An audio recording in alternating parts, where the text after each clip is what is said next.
if you're using punishment, you should be given that same kind of consideration of learning and effort and understanding to the aversive side of it. But nobody likes to think about it. But by not thinking about it and by not understanding it, you use it like with less effect. No matter how distasteful the subject is, if you don't study punishment and understand it and all its nuance, you're more likely to do both of those things. And I don't like to think about it either. I don't want to think about causing aversive situations for my dog, but because I give it thought, I can use it when I need to. I don't use it out of anger, and I use it as much as is needed, no more than that. But it's because I study it and understand it that I can do that.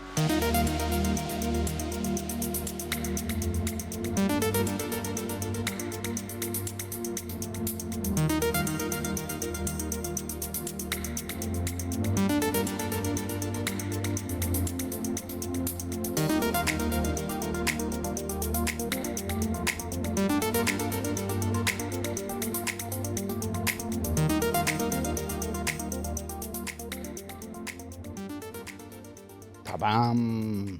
What's going on, man? How you doing? Oh, that's a really loaded question, man. What am I not doing? What am I not doing? Training for dogs, like personal for dogs, for competitions. Yeah. I've lost my mind. Like, it's just total insanity. Same sport or multiple sports? No. Three are IGP and one is Monduring. Nice. And yeah, they're just all of them really cool dogs, and I guess I am kind of, don't want to give them away. I mean, it's a big mistake on my part, huge mistake. Like now well, I cannot say that it's cold because who the fuck knows what's the weather by you right now. But for Florida, I mean, you can see I'm with a sweatshirt. That doesn't happen often, Right. So, but it's cold, and we go tracking, man. Like I go with 3-4 dogs tracking every morning. Like I get up, whatever, close to 6. By 6:30, I've loaded the car. I drive about 40 minutes or so, late tracks every day. I feel like I'm hosting my own club trial daily. To the point that my brain kind of starts to, like I don't remember the tracks, or like they're different levels. The dogs are in very different levels. So I have a dog that's, ready. I'm going all world championships. That's the plan at least. I have dogs that are just about graduating from, basic foundational stuff. And so they're 3 dogs with 2 totally different levels. Well, guess what is happening? I mixed the tracks. So my competition dog, like yesterday, the strategy was, okay, I'm going to lay pretty long track, and I'm not going to give him any rewards on the first leg, the second leg, the third leg. Yeah. Well, guess what? I get the intermediate dog and put her on his track. And I'm going, and everything is going really good. And I'm like, why is she not picking any food? Yeah. Like, this is just not normal for her. Like, why is she so into the track, Yeah. Man. So, stuff like that. It's just like, and it gets frustrating, but at the same time, yesterday was like, oh, you can track. Like, I can really push you. So it kind of, it's very interesting. In a way, it's frustrating that I make just, stupid mistakes, but at the same time, it's testing, It's funny when how often mistakes drive development. Absolutely crazy, man. I think there is something to that, and I think I don't want to even say this because everybody says most trainers and exclude themselves. It's just so shitty. but it is true, like it's just too careful and always working on these foundations. And And especially with track, I mean, not just especially with tracking, with any kind of training, but now that we're talking tracking, Yeah. typically, you would think, okay, well, you have to put a lot of food on the track. Yeah. But at some point, if you keep doing that, you're just teaching the dog to eat on the track instead of tracking to find some peace occasionally, which is completely different purpose and Yeah. makes Yeah. it way more interesting than just gibbling down food every step. Yeah. Yeah. So there is definitely something with tracking that you cannot stay on this stage of just because it feels good and everything looks okay. You gotta move on. And you move on, and if it's not working, you step back. What's the problem, right? Yeah. Yeah. So, everybody, welcome to Training Without Conflict podcast. And as you can tell, I'm talking to Jay Jack. Jay, tell us about yourself. I'm joking. I am joking so much. But you know what? On a actually kind of serious note, unless Mhm. it's some very common way how you got into the dogs, we don't need to. We can totally skip it. But if there is something interesting that you want to share, definitely go ahead. Because That I may not know it or may not remember it myself. Yeah, yeah. It was an interesting story, man. Like dogs were not supposed to be a vocation. Like that wasn't supposed to happen, you know? I never planned on that. I never thought about it. Now I I, remember, sorry to interrupt, but I remember us having right here by the door this conversation, and it was the fork between martial arts and dogs. And yeah, and yeah, you ended up that way and ended up that way. yeah, yeah, yeah. Because we both had the same. It's like we're in dogs and Yeah. martial arts. Like I hit a left turn. Yeah. Yeah, yeah. Yeah. So it was this thing of like, as a kid, I grew up around bulldogs, pit bulls. I grew up Yeah. around pit bulls, and fighting dogs were really common in Louisiana where I grew up. And I also grew up doing martial arts, and so it's like fighting was just part of the culture. Like the Yep. people would fight, the dogs would fight, chickens would fight. Like it just fighting was just what we did. And so like I grew up around, to me, normal dogs were pit bulls. I didn't really get around other dogs until I was in my 30s when I met my wife, and she had like a shepherd and like a chow. And that was the first time I'd ever been around anything that wasn't like a game pit bull. And so pit bulls were normal to me. And I kind of in my gym, like because every school I was in, I would have my dog with me. And Hmm. just I was just that guy that just showed up with my dog, and nobody wanted to be like, get out of here with your dog. They were always like, we'll just let And it you're ride. walking in with the right breed. Yeah, yeah, yeah, yeah. Right. So everybody was letting it go. And also like people knew when I was very young, my dad had a reputation. And then once I got older, I had a reputation. And like people were always like wanting to be on our good sides, you know? And so like they were, yeah, I'd show up with a dog and they'd be like, you tell him to leave. You know what I mean? And I Good was just one. nice. I was like, hey, what's up, guys? How you doing? Good And one. anyway, so my dog was cool. So like I didn't know about dog training at all. I had no idea about quadrants. I didn't know about reinforcement schedules. I didn't know about classical condition. Sure. I didn't know anything. All I knew was how to work and live well with this pit bull. Like that's all I knew. I knew how to work them and I knew how to fulfill them and make them get And along a on lot board. of But it comes intuitively, right? of Yeah. course, yeah. And so it's like, but I like my dog didn't have an out. I had to break stick toys out of his face. He didn't have an out. You know what I mean? And like he didn't loose leash walk. He drugged me like we Yeah. water skied. You know what I mean?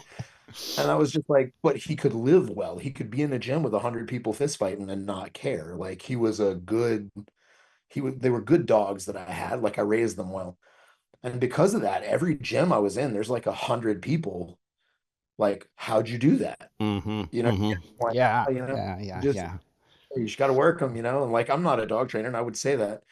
But then everybody that, like in the 80s, and so when like pit bulls started getting like you're rescuing them and shit like that, you know, it was the kind of thing where people would come up to me and go, "Hey man, my cousin has a dog like that, and he doesn't act like that at all."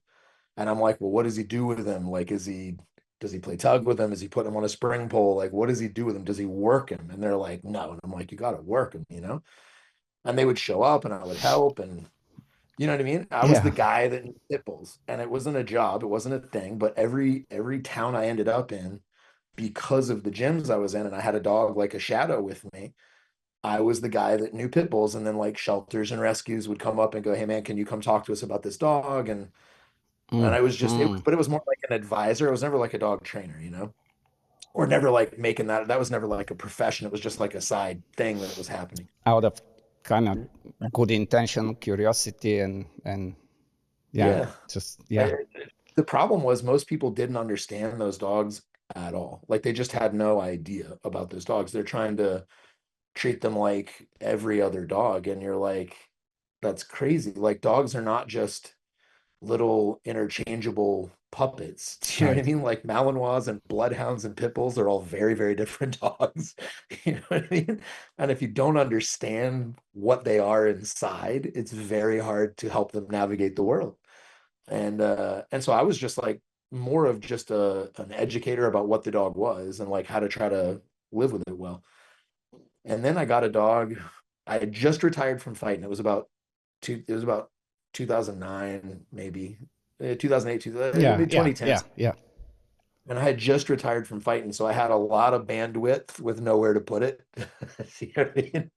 And I got this dog, and it was a little human aggressive, little old family Still, but red-nosed pit that's bull. like one of the best things to happen to have something to kind of transfer all that into. Because how many guys end up the career and it becomes really just goes, who knows where it can go, you know? Yeah, if I didn't have my gym, that could have hit me. That's a thing that we talk about a lot in the school now. I try to get people involved in stuff outside martial arts because their whole identity becomes the thing. And then when they retire or get injured or whatever, it's Yeah. like, then they're like, what am I now? And they get real messed up. And so at least I had the gym and I was a teacher. I've always viewed myself as a teacher, not I mean, I was a fighter for sure, but like in my heart, I knew like teaching was what I wanted to do. So I wasn't quite as fucked up when I retired from fighting, but a lot of people suffer. Anyway, I had this little pity, and my whole life was like human aggressive pit bulls you just put down. Like there was no, I didn't understand Hmm. rehabilitation. I had no idea. It was just like they're supposed to kill dogs, but they're not supposed to kill people. Yeah, And so I yeah, like, yeah. but people, and I had this dog, and I'm looking at this dog, and I'm like, dude, I've turned myself around. I had serious problems, and I turned myself around. I've turned a shit ton of humans around. And at the time, I'd kind of rehabbed a bunch of dogs that were dog aggressive to kind of coexist with other dogs. And I was like, why can't this be addressed too? Hmm. Like, I can't just, the answer can't just be shoot the dog. It just can't. Do you know what I mean? Like that, I got to investigate it. And so I started all the brain power that I had previously been putting on my fighting career. I was like, well, let me investigate this. And I started studying dog training. And that led me all over the place. I went to a purely positive person and I had these two young pit bulls. And I went to a purely positive person Yeah, but that's who not is surprise because I mean all that is happening right at that time when positive just exploded. huge. And I had them and they were like tossing food on the floor between two dogs and I'm watching it. I'm like, they're gonna fight, they're gonna fight, they're gonna fight. They just start fighting. I'm like, why would you do you not understand pit bulls? Like, what are you doing, man? Why? I could see that coming. And it was like it was this rescue. This was the crazy story. It was this rescue that was a pit bull rescue, Southern Maine pit bull rescue. And I was like, okay, I'm gonna go to the place that knows these dogs, right? And so I go to this place and it's this purely positive trainer, and my two dogs get in a fight right in the thing, like under their guidance. And I'm just like, dude, what is going on? And they were like, well, these guys are really serious. Let me let you talk to the founder of the program because he's the most knowledgeable guy. And I was like, yeah, that's great. And this guy comes in and I recognize him. And I'm like, don't I know you? And he goes, oh, yeah, he took jujitsu from me like 6 years ago, 6, 7 years ago. He took jujitsu from me. And I went, wasn't my pit bull the first pit bull you ever met? And he goes, yeah, that's why I got into pit bulls because of your dog. And I'm like, what? I mean, awesome that it sparked this new thing for you, Right. but like I'm asking you for advice. Like I got you into the dogs. You do not know more about these dogs than I do. This is crazy. And so I got turned off of the purely positive thing and then went and found a trainer who was wildly compulsive. And he had a really good shtick, like he had a really good rap, like yes, it looks bad and yes, it looks cruel, but if you came around the corner and saw me sawing off my kid's leg while he's screaming, you'd be like, oh, that's torture. But you didn't know that he had gangrene and he was going to die. And you know what I mean? Like, and I had to because I love him. I love him so much. I'm willing to do it. And he talks you into Wow, it. good one.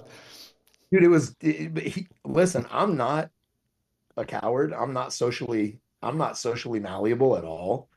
And he talked me into, I'm not an easy to talk into guy. And Yeah.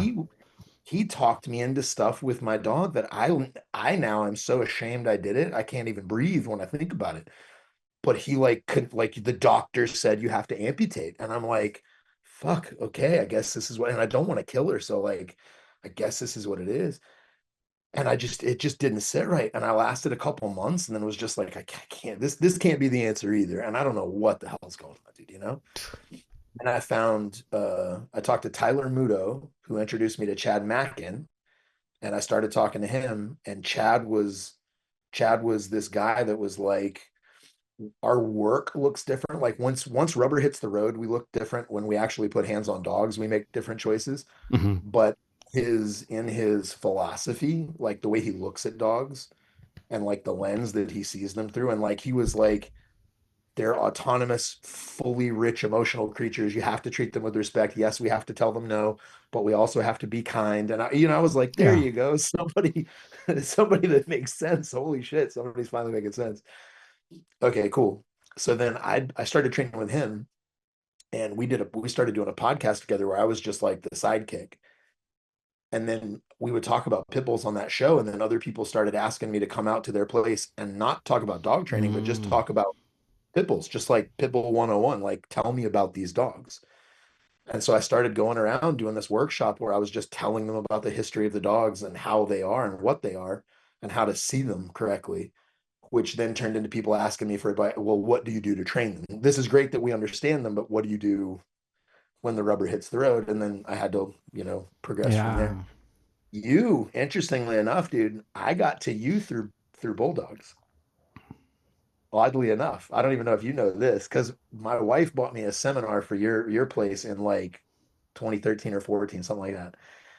And that was the first time I met you in person. But Yeah, I I'd been remember the seminar, but I don't know how you ended up here. so she bought me a ticket for your seminar as a birthday present. But I'd Wow. been watching you. I'd been like, dude, I was a super like I could by the point I got to you, luckily I keep a straight face well. I don't fanboy out real hard. You know what I mean? Like I would keep my shit together. But dude, by the time I went to your seminar, I could word for word like the Obedience Without Conflict volumes 1 and 2, the game. Like I could do that.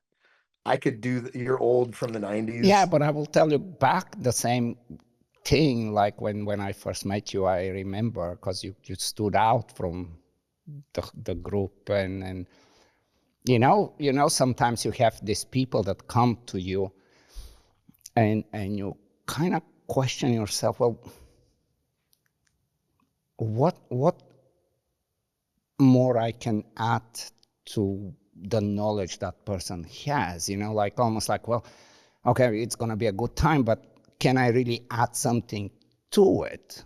Because you Yeah, yeah. didn't come an open book. I mean, you clearly was, I remember myself, I'm like, man, is he going to waste the money on this particular workshop? Yeah, yeah. Sometimes do you have this sometimes Oh, when, it's like, I'll go to seminars that in my head. So I'll go to seminars that I'm like, I have no idea if I'm gonna get. I know I'm gonna get something. Like if you're a hungry enough learner, you can learn from almost anything. mhm. Do you know what I mean? Like if you're really hungry, you can learn from almost anything. And that's not to say that it was that situation. I'm super lucky I found you because a huge amount of how I work dogs is influenced by what I've learned from you, a massive, huge amount. But when I'm teaching seminars, I'll catch people sitting in one and you look at them and in your head, you're like, what are you doing here? Do you Right, know what I right, mean? right. As I'm watching them, I'm like, I don't know how this is going to go. Like, I don't know. Are you Yes. here? Like sometimes it's weird because you know what you get, and I want to not forget to tell you how I found you because that's an interesting Ah, yeah, story. yeah. But I don't want to like I got to remember the 2 points, right? So I got to remember to go back to where I heard your name first. But like when I'm teaching seminars, people will show up, and I've had the weirdest thing. This has had to have happened to you, where I've had people show up at seminars just to watch, so they could say I'm full of shit. Like they're just sitting there with their arms Yes. crossed, like waiting for me to finally say the thing that makes them go, there it is, fuck you. And you're like, it's weird because you can almost see them like in the crowd. You're like, okay, that's what you are, you know? Yeah. And in your head, you're like, I wonder why they showed up for this. Because I wouldn't spend $500 for a gotcha. Do you know what Right, I mean? right. That's crazy. But anyway, yeah. So how I heard about you, weirdly enough, because my brain was nothing but pit bulls. I didn't know shit about the working dog world, the Malinois world, the fucking sport dog world. I didn't know anything about it at all.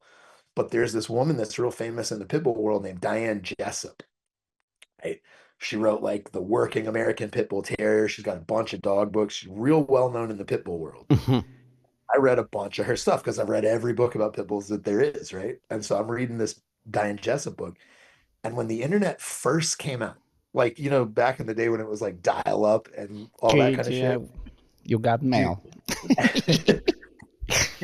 Beep. So when the internet first came on, Diane Jessup had a website and I was reading her books and I'm like, because you get online and you're looking at stuff that's interesting because you have like a library on your computer. And on her early website, there's all these resources. And she's like, if you really want to Mm, know how to train a dog like this, look into Ivan Balabanov and his obedience without conflict. mm, And I remember being like, that's because they're shepherds, dude. They're like, you know what I mean? There's Malinois, and I didn't even know yeah, what a Malinois yeah. was. I thought it was a skinny German Shepherd. I had no And idea. I how was do like, you tie it to what you're interested in? dude, I was like, that makes no sense, dude. It's this, you know. And I was like, all right, let me check it out. And I got that. I got that obedience without conflict. First, I got the game, and then went back and got all the other parts of the Hmm, series, but hmm. start with the game. And dude, it was like, I don't know, man. As soon as I saw it, it's like a ton of new information for sure, but also validating because like all I'd ever done with dogs was play. And I didn't know the intricacies and the Exactly. details and how far to go. It's like I was a kid that was grappling with my brother, but had never learned jujitsu. Do you know what I mean? But like I was already kind of, Yes, you know, yes, yes. I was Good. into That's good grappling. analogy. Yeah, yeah, yeah. I just didn't know you know what I mean, the details. And so like I was helping people like if I'm a backyard grappler, I'm beating everybody in my neighborhood. But, you know what I mean? Like I was helping people. I was pretty good at it, but I didn't understand and I didn't know the intricacies, you know? Right. And when I saw that video, I was like, holy shit, this is it, you know? Like this is what I'm missing. This is what I got to do. And I started, man, I could do still to this day, I could do that. I could do that whole DVD word for word, man. 100%. It is Dude, 100. crazy how, you give it a little time and now it's like, yeah, it's just so normal. It's like if somebody listens to this right now, it's like, "So what are you guys, what is the big fuss about?" No, but back then, But dude, back then it was like, nobody was like, it right, was craziness, man. right. Like nobody was talking about it. You know what I mean? It was wild. And I was like, holy shit, somebody has gone down. I thought I was like, like blazing a trail or something. And then you realize there's a path. You're like, holy shit, somebody's already done this. You're like, oh my God, this Yeah, is great. Yeah. So I was super excited. I still can't get that theme music out of my head. That barrel. I'll still fall right. asleep listening to that sometimes, dude. Yeah. Anyway. Jay. So, but that was a weird track, right? Like a weird Yeah.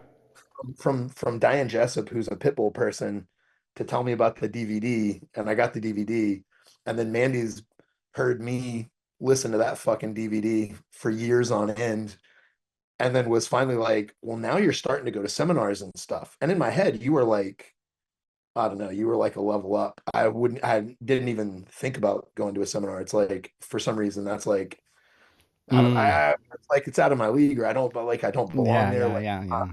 sport, I'm not an IGP guy. I do pit bulls. Like, what am I gonna go You're stand gonna there be and out of place, right? Yeah. be out of place? And I don't care about, like, I'm not a social coward. I'll be out of place. I don't give a shit. But like in my head, I'm like, I just wouldn't have pulled the trigger on it myself. And Mandy was like, "Yeah, man, I got you a ticket to this seminar," and I was like, "Oh fuck, all right, cool, here we go." And that's when I met you in person, and that's when it started. And I was like, dude, even though I'd watched all your shit from a distance, still being there in person and seeing you in person and talking to you in person, Yeah, of course. still That's like, always. fuck, man, yeah. I think And I that's a must for everybody to experience if anybody is interested into some whatever it is. I mean, really, if it's painting, whatever it is, but it's a must to find ways to do something in person. It's a must, and not the always possible. no, but I think too many people are satisfied. It's like the internet's a wonderful tool because you can see so much that you never could have seen, and you can get access to stuff that you never could have got access to. But I think it should be the introduction, the stair step to it. People are Yeah. like, I have acquired it because I watched it on the screen, and you're like, you still got to go see it. You still You know what I think needs to happen with the internet? It needs to go back to the dial-up, right? because you Yeah, you wait for 2 hours to download something and then it crashes and then 3 days later maybe you have it halfway yeah, yeah, and yeah. finally you have to spend it basically kind of forces you not to just quick quick this and Yeah, nothing yeah. gets retained and even if it's no matter how important and valuable it can be there is always that what's the next thing without ever really even on a basic level understanding the first thing that you watched. Yeah. Dial-up would be way better right now for this. Well, it makes people struggle a little bit. It's good because it gives access. Access is good, but not having to overcome any resistance is bad. Yeah. Like there's got to be some, you got to dig a little. You know what I mean? To really internalize it and get it. It reminds me of those apps that are like you can look at Instagram, but you got to do 20 push-ups to unlock your phone or something. You know, Man, and now with the like, chat GPT, man, this is a whole different thing of problems. oh, dude. Because it You, likes to please you. I mean, it's like a whore. Like, it's just like no matter, I mean, the moment kind of, and it happens pretty quick, the moment it catches you where you want to be, uh, here you go. that's You it. know, of course you're right, but with little this, but Dude, oh man, it's horrible. I don't mess with it much because it freaks me out. But there was one time when I was doing something, I was asking a question about something, and it was like, here's the answers, like super certain. Here's the answers. And I was like, that's a mistake. I was like, and I go, yeah, but okay, so that's wrong because blah blah blah blah blah. And they were like, good catch, you're so Yes, smart. yes. Like, Let me do this again. Yeah, I yeah, think this is what, like, I don't know if people do this, but this is a really good advice to at least one time or bunch of times go and interact with it in a topic that you are extremely fluent on. uh-huh, And that can really bring your awareness how to deal with this thing. Because it's, as you said, it's super valuable, but dude, you have to not yes, trust. yes, You have to trust it a little bit. Do you know what I mean? It's like yeah, there was somebody uploaded all of the podcast I used to do that was jujitsu yeah. podcast. Oh, wow. Somebody uploaded all the transcripts for like years worth of this thing. And they were like, you could ask it anything and it'll answer it like it's you. And that's like Yes, super yes, freaky. yes. But I was like, all right, cool. Tell me, there's like a story I tell. I was like, tell me the tomato story. And it just made some shit up that wasn't at all correct. It wasn't correct at all. But it was like, Very here's confident. Yes. that. And I was like, if this Ah, was not me knowing it, I would write this down as fact, dude. Yeah, it's weird. It's scary. Yeah, but anyway, so I went to that seminar that you did and it was like, even though I was totally out of place, like you could see all the people looking at me because I just don't look like I've been. I'm wearing blue jeans and shit. I'm not wearing like the European fucking dog training outfit. You know what I mean? right, right, right. Yes, I know exactly what you mean. Big ears and you know what I mean? And people are like, "What club are you with?" I'm like, "I don't have a club." And they're like, "What kind of dog do you have?" I was like, "Pit bulls." They're like, "Well, what's your sport?" I'm like, "Weight pull." They're like, "Well, are you in the right place, dude? Do you know where you are?" I was like, "Yeah, I'm right place. Trust me." But I remember just being like, the information I got from that weekend. That was actually the weekend you filmed Possession Games. That's right. Yeah, Yeah, that's right. that was the weekend I you said just you were. remember all the side talks we had, you know, I know. Yeah, yeah, yeah, yeah. and That was like that was when you filmed Possession Games, and then I went home. I went home, dude. The thing that made me feel like I was at least on the right track was when I went home after the seminar. I didn't know you were filming Possession Games. Like you hadn't made that public. You were just compiling it. You were just doing it, right? I mean, we knew you were filming, but nobody knew it was, what it I can't was. even remember how we were filming it, but I know we were filming, and it was all of a sudden it got super muddy and nasty. That I remember. I I mean, had to we go were buy, like in a pit, like it was like freaking. yeah, I had to get like knee-high rubber boots because it was just a mud pit, dude. It was bad. Yeah.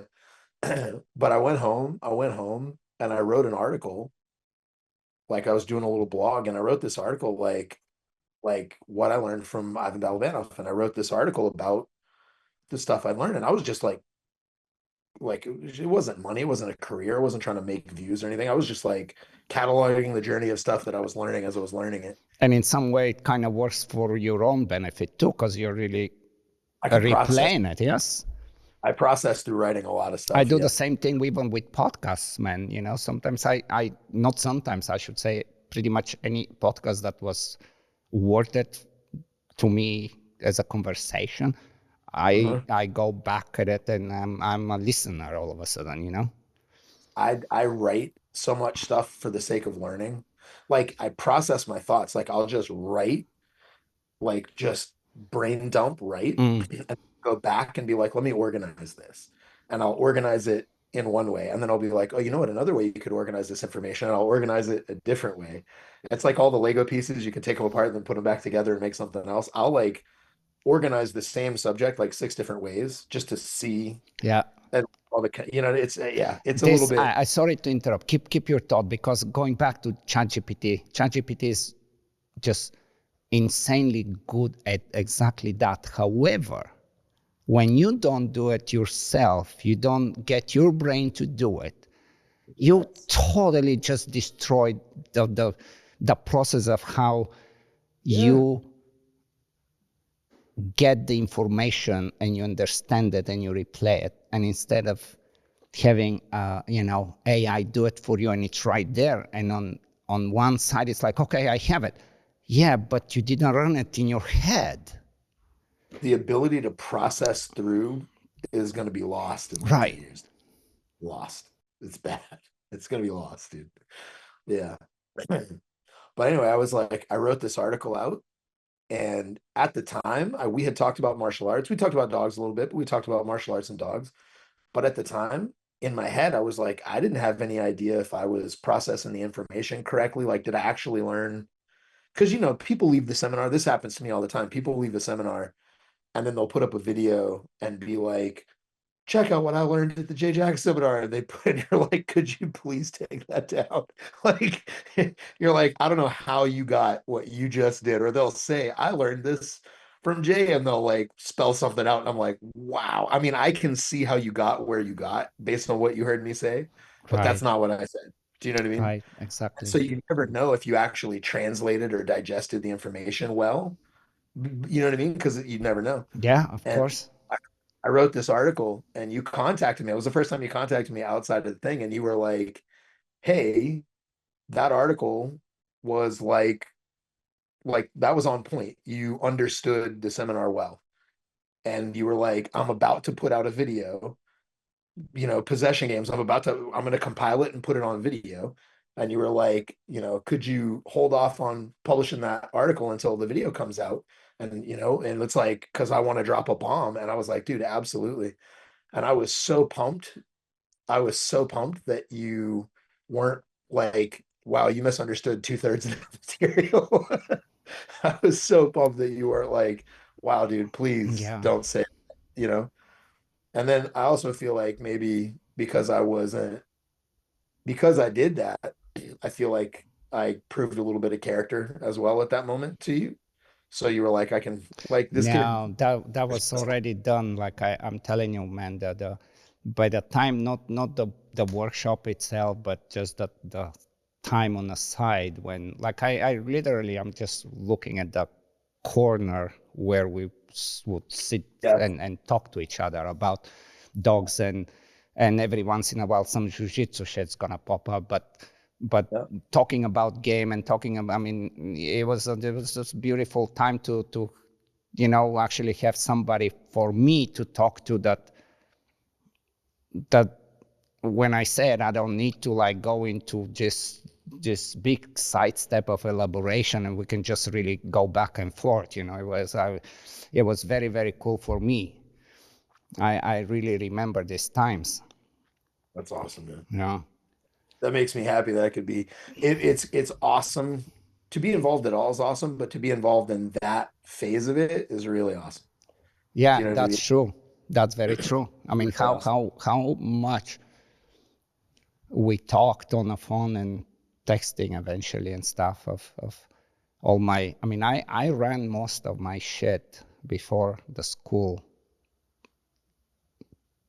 on phone conversations with you, I mean, I remember, um, I remember in the Treat Chase game video, there was one, there was a line you said when I was there in person that flattened my brain. Like I was never able to really use food very well. I just didn't understand it. And I was just, it just felt icky and weird and like, a toy, a game, wrestling, weight pull, like all of it made perfect sense. Food, I was always like, the. mm, And I saw you using food.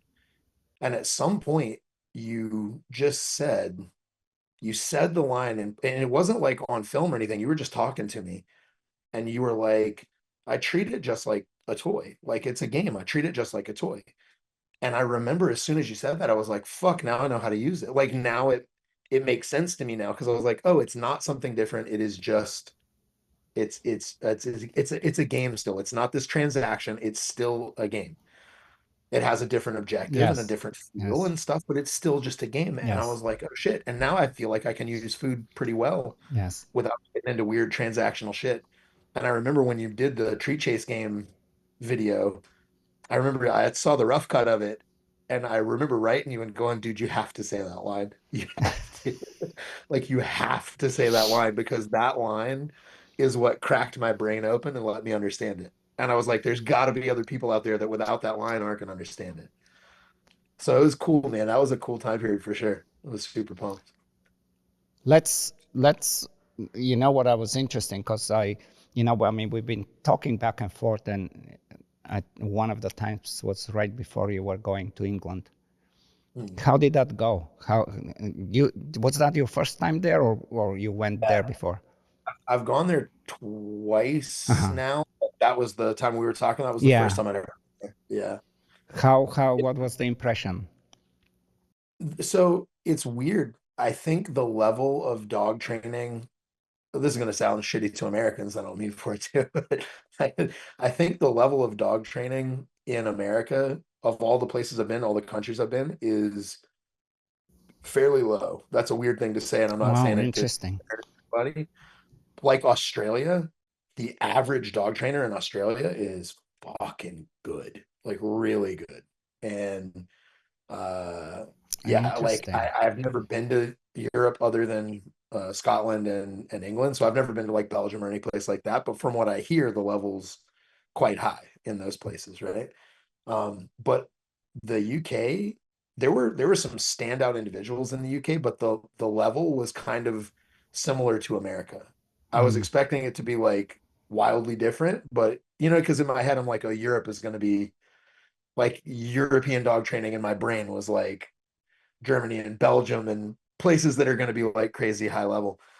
And it was kind of on par with what I see in America typically, you know. Interesting. Uh, Like in yeah, my, but and I'm gonna upset people now on the other way around. I really think American trainers are, um, and again, I mean, it's kind of hard to just sum up all kinds of different American trainers, you know, but at least in the circles that are of interest to me, they they're they're much better for, I don't know, I don't know exactly why the reasons are.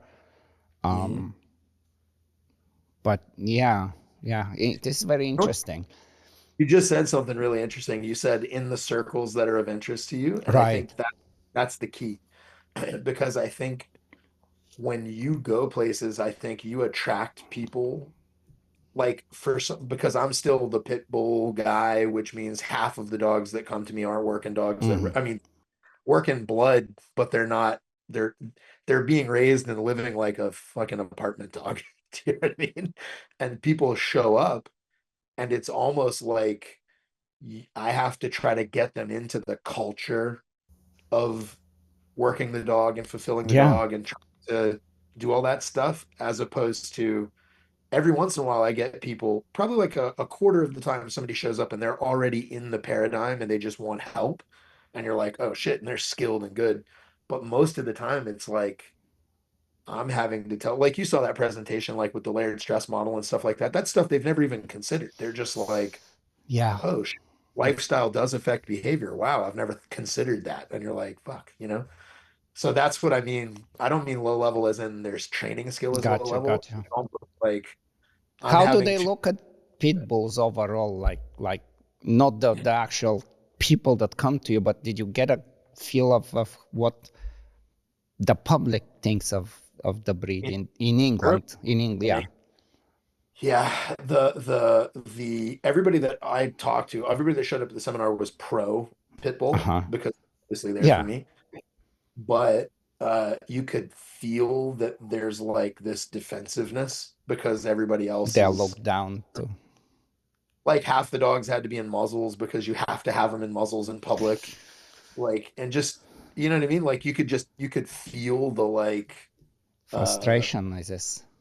the like defensiveness a little bit of it, you know? But I wasn't out with those people in public. We were at the training. It was like a horse thing and we would train outside. So it's like it's not like we were out on the street and I saw people throwing cups at us. Yeah, yeah. You could feel the defensiveness for sure. In America, some of that used to be like that 20 years ago, you know, 20, 30 years ago, it used to be like that, but it's not like that anymore. Now, you know, pit bulls are almost it's almost the other way. It's almost like I have to convince them they're still real dogs. You know what I mean? Like they're not just little or not that they can't be. That's the problem is now the breeding is so scattered that it's like you have no idea what you're gonna get. Hmm. You know what I mean? Like you could get a pit bull that has all the qualities that make a good fighting dog. Right. Oh, And for sure. well, it's like so like a good fighting dog has like they're not scared. They're not nervy, like they're not scared of anything. And Not they have a having the flight response, really. It's not yeah, bred yeah, in them. a forward.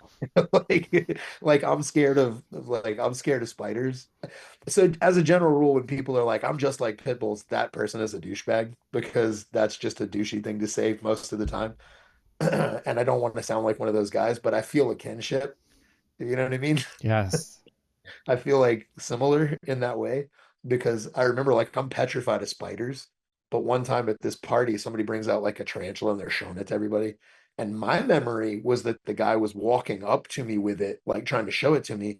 And I'm like, you need to get the fuck away from me. I'm gonna kill that thing and kill you too. Like, get away from me.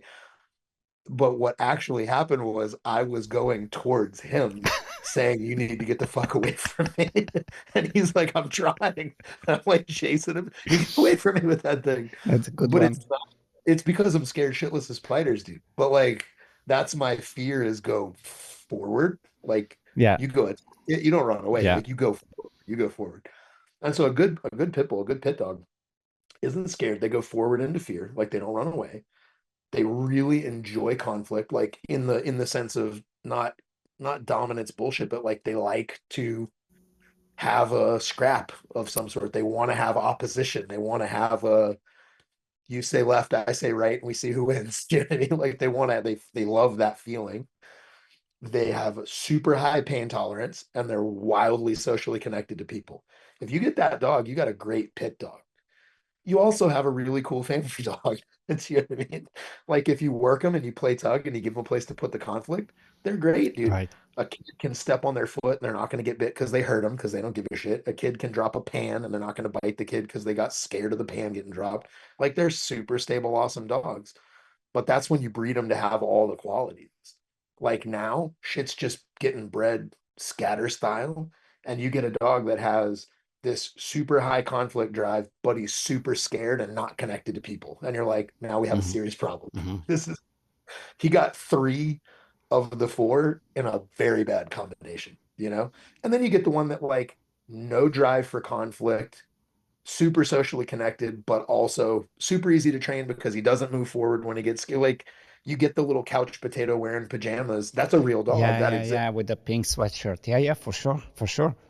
but you have no idea. And they show up, and you're like, the first thing you got to do is go, okay, what combination of the original characteristics do you have? And then once you figure out what they are, then you're like, now I know how to train you. Because if you're a little pit pig pet bull, I can train you like that. Right. But if you're that hard hitter, like we're gonna have to train you that other. Remember that dog Zoe at Amy's place? That The red pit brown, bull? yeah, yeah, yeah, yeah. Ah, that would, oh So, dude. yeah, Like other people see that dog and full see of different. herself, just look beautiful. So perfect. You Yes, see very it, true. just like dude, that dog is And I perfect. and I tell you, I don't remember dogs and names like this, but sometimes something sticks. She's a dog that I you know. So good. Yeah. But But like there is something interesting to say also about the little female with the pink sweatshirt that there very likely still can be a real animal just in a very deep dormant state. And it can yes. take some extreme situation to wake up that thing that's there. Yeah. And nobody's prepared. And not that That's that happens often, but that is a thing too. the problem is you can't when you look at a dog, this is gonna be it's so weird. And I'm not super you've been breeding dogs forever and I've never done that. But the genetic thing, it's like those four characteristics. It's like and there's more than that. I'm boiling it down Mm, for simplicity, right? But like that general idea, there's different combinations. A certain combination makes it a little pity pig pet bull, and another combination makes it an axe murderer dangerous dog, and another combination makes it a wonderful, you know what I mean? Like yes, you for sure. can get any of them, you can get any of them. And the problem is what they present as in the beginning, that's not fixed necessarily. Like a dog can show up with these two, and you're like, oh, that's what you are. Those two aren't gone. The door's Exactly. just shut, or it's like the door's just jammed a little bit. And once it comes open, you now Yes. have a different profile. And it's like, I feel like you got to get the dog and try to open them up and go like, all right, let's give you access to So all of, speaking about this, when you do the GRC thing, and I'm sure that's kind of part of what you did in UK and everywhere you would go, yeah, how often do you have that dog that all of a sudden it's like, yes, this is me.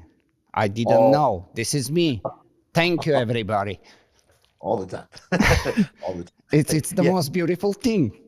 so good. I mean, honestly, that's the nature of my work. Like, it's funny because like GRC, this dog sport thing, it's like again, that was one of those. Maybe just very briefly, because I do have people that listening that probably just do IGP or Oh, something and not just a little what yeah. GRC is. So GRC dog sports is it's a dog sport that's based on the old pit bull games, right? Weight pole, wall climb, spring pole, and treadmill races. But in the old version of those games, there was no control. There was only expression. How fast can you go? How far can you go? How long can you hang? There was just expression. There was no control. And I saw when I started studying dog training, saw people like you doing bite sports. And in bite sports, there's expression and control, right? So the problem is outside of the bite sport world, it's very hard to find a sport that combines expression and control. Like there's obedience competitions that don't do any drive expressions. There's dog diving with no control. You know what I mean? There's no combination of expression and control until you get into bite sports and protection work. And so I'm studying protection work, but like I'm not doing protection. So I try to apply the principles. I come back home and I have all these pit bulls playing all these games, and I now see how to use play as training. So I'm like, let's use the games, like let's put the control I see in the bite sports on the games that we play. And that didn't exist anywhere. So I was playing all the games in all the other organizations, but there's no control. So I was like, let's just do this with my clients. So me and my clients would show up to weight pull and like tactical heel the dog onto them, down them, hook them up, pull it. You know what I mean? So like we're doing all this totally unnecessary control but still doing the weight pull, right? But there was no organization for us to compete in. And it's like, be the change you want to see in the world. I was like, I wanted people to have a place to do this, and there's no place to do it. So I just made it, which sounds really weird, but it's also one of those things of the motivation behind doing it was some things I learned from you in accident, not accidentally, but like unintended lessons that you didn't realize you were giving me. When I went to your seminar, I'd already been going to tons of seminars, but they were all pet training Mm-hmm, seminars. mm-hmm, mm-hmm. And in the pet training seminar, like if somebody drives 8 hours, people are like, ooh, like impressive. Do you know what I mean? Like that level of, you know, how often do you train your dog? And they're like, ah, you know what I mean? Like the level of commitment was a certain level. And I went to your place and we were in Florida, and a dude drove there from Alaska Mm. and no one was impressed. Like, Right, right. people were like, "Where'd you come from?" He was like, "Alaska." And they went, "Did you drive?" And he went, "Yeah." And they went like, nobody even went, "Damn." Everybody went like this. Yeah. Like, that's what the fuck you That's do if what you the want to win. fuck you do. That's That's true. what you do. And I remember being like, holy shit, what is the difference between these two worlds? Like, it's Yeah.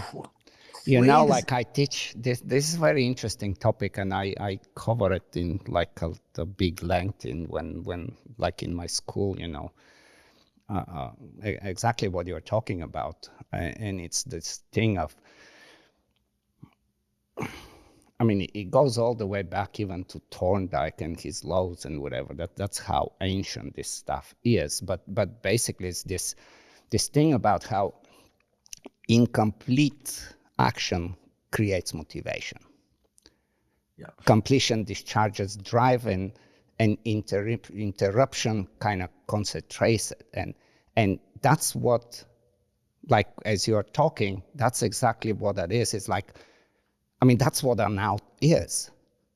Yeah. You know, it's like you just interrupt, but you Mhm. actually, that interruption, instead of, you would think, okay, we are allowing it to just let it roll and it's more satisfying. No, it is there is certain elements, and that's the whole cool thing about how obedience interjects into the pulling and whatever the GRC Yeah. does, because it creates a different level of motivation on top of everything else. Yeah. It's Yeah. a Yeah. thing. There's element switches. It's Yeah. not just one thing. There's this switching of elements and the wait for it, wait for it. It's like you get the aspects, like the predatory sequence. Like you get to insert stalking moments of like precise wait for it, not yet, not yet, And before then, they. yes, exactly. And the art is to how do you stop it without killing it, but just to actually make it explode on the next round. Yeah, yeah.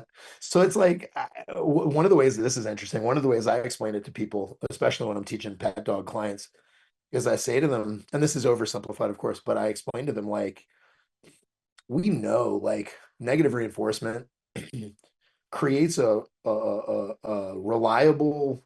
reliable completion of a basic standard. Like you're going to do what you got to do to remove the pressure, but once the pressure is removed, it doesn't create a search for excellence. The dog, like once we remove pressure, they're not going to be like, well, what if I went extra fast? Like if the same thing happens if I go extra fast or slow, whatever, I relieve the pressure, good Hmm. enough, you know? No. Hmm. So it creates reliability to a standard, but it doesn't create a drive to excel, right? A drive to accomplish more and greater and greater. And so positive reinforcement, the dog's like people beings are like, I wonder if I can get another one, I get more of that. And I realize when pet dog clients, when pet dog people are trying to motivate their human clients, they use exclusively a negative reinforcement model. They're like, if you don't solve this problem, they're going to put your dog to sleep. If you don't solve this problem, you're going to Ah, lose your I apartment. see where you're going. Yeah, yeah, yeah. And people Right. always complain. My clients train for a couple weeks, they make the slightest amount of progress, and then they fall off. And you're like, well, yeah, because in your mind, you've programmed them that you're just trying to relieve pressure. You're solving a problem. You're just trying to relieve pressure. When you get people into the sports, they're not trying to relieve, I mean, their internal pressure of desire or whatever, but like they're not working on I've got to escape the bad. They're trying to get the medal. They're trying to get the certificate. They're trying to get the title. They're trying to get the points. You know what I mean? And so they're working towards a thing, not running away from a thing. They're working towards a thing. And I saw it and I was like, let me try that. When I came back from your place, I was like, let me try that with my clients because I was already getting them to do control with their drive, but I didn't have a game like a sport. We had a game for the dog to play, but not a game for the person to play. You know what I mean? Uh-huh. And I was like, hey, listen, guys, here's the deal. So next weekend, we're going to get together and we're going to do weight pull like we've been doing. Only in order to do weight pull, you're going to have to qualify. So we're going to have to do a loose leash, greet three people, I a 2 minute. remember when you sent me the prelim kind of the Yeah, outline of the structure of the program, and yeah. because I realized I was going to use IGP from learning it about it from you as a model. I'm like, here's this game you get to play, but you got to do a BH to get in. And I was like, fuck, this is perfect. There's a qualifying thing that you got to do, and then you can play the games. And all of a sudden, these people who previously were like, training a little bit here and there, but not really doing their homework and not really dude, they're sending me videos of getting up an hour early before work so they can train their dog because I they're going to watch pass him that. on the GRC side. I watch. I mean, even though it's like when you think of, okay, well, that there is not, you know, but but watching them being excited and Yeah. doing these things with their dogs, Yes. and I mean that's what's about, and that's what you actually ended up creating. It's like It was you an excited a group of people that were kind of lost of, okay, I have these dogs, and now what we do, we just tell each other stories, ancient stories of which one came from that one that has that big name way back in the 70s. And yeah. you kind of excited people that have the dogs today to Mm. to actually get out and do something. And of course the element of competition and the levels, Helps made it yeah, motivated. that's what makes it. Yeah, it was interesting because of borrowing from my experience with martial arts and jujitsu about how to motivate people towards a goal, and then borrowing from IGP, like watching what you're doing in the bite sports and how it motivates people to move. I was like, I need to set this up. For me, I'm like, I need to get people to fall in love with the dog that they have because they're in love with this image of a dog that's not the dog in front of them. You know what I mean? Like they're not looking, they don't see the dog. They see something else. And I Yeah, need for them to yeah. see the dog, but not see the dog and then be scared or intimidated by what they have. I need them to see the dog and fall in love with that dog for what it is. And then here's the place where you put it. Now that you know what you have and you love it and you realize how important it is to give it a place to put that thing, dude, here's a place to put it. And you Um, get, do you what kind of, I mean, how how how is it with all positive and balanced and whatever other terminology, like what is the crowd? It's like 50-50, honestly. How do Yeah. they deal with each other? It's the weirdest. I'm gonna have to knock on wood Good. because after I say this, it's gonna all fucking fall apart. Yeah, it's gonna fall apart. But like right now, people tolerate each other pretty good. Um, in the sport itself. So like on the field, like when you're trialing, Hmm. flat buckle collar only, no Sure, tool, right? sure.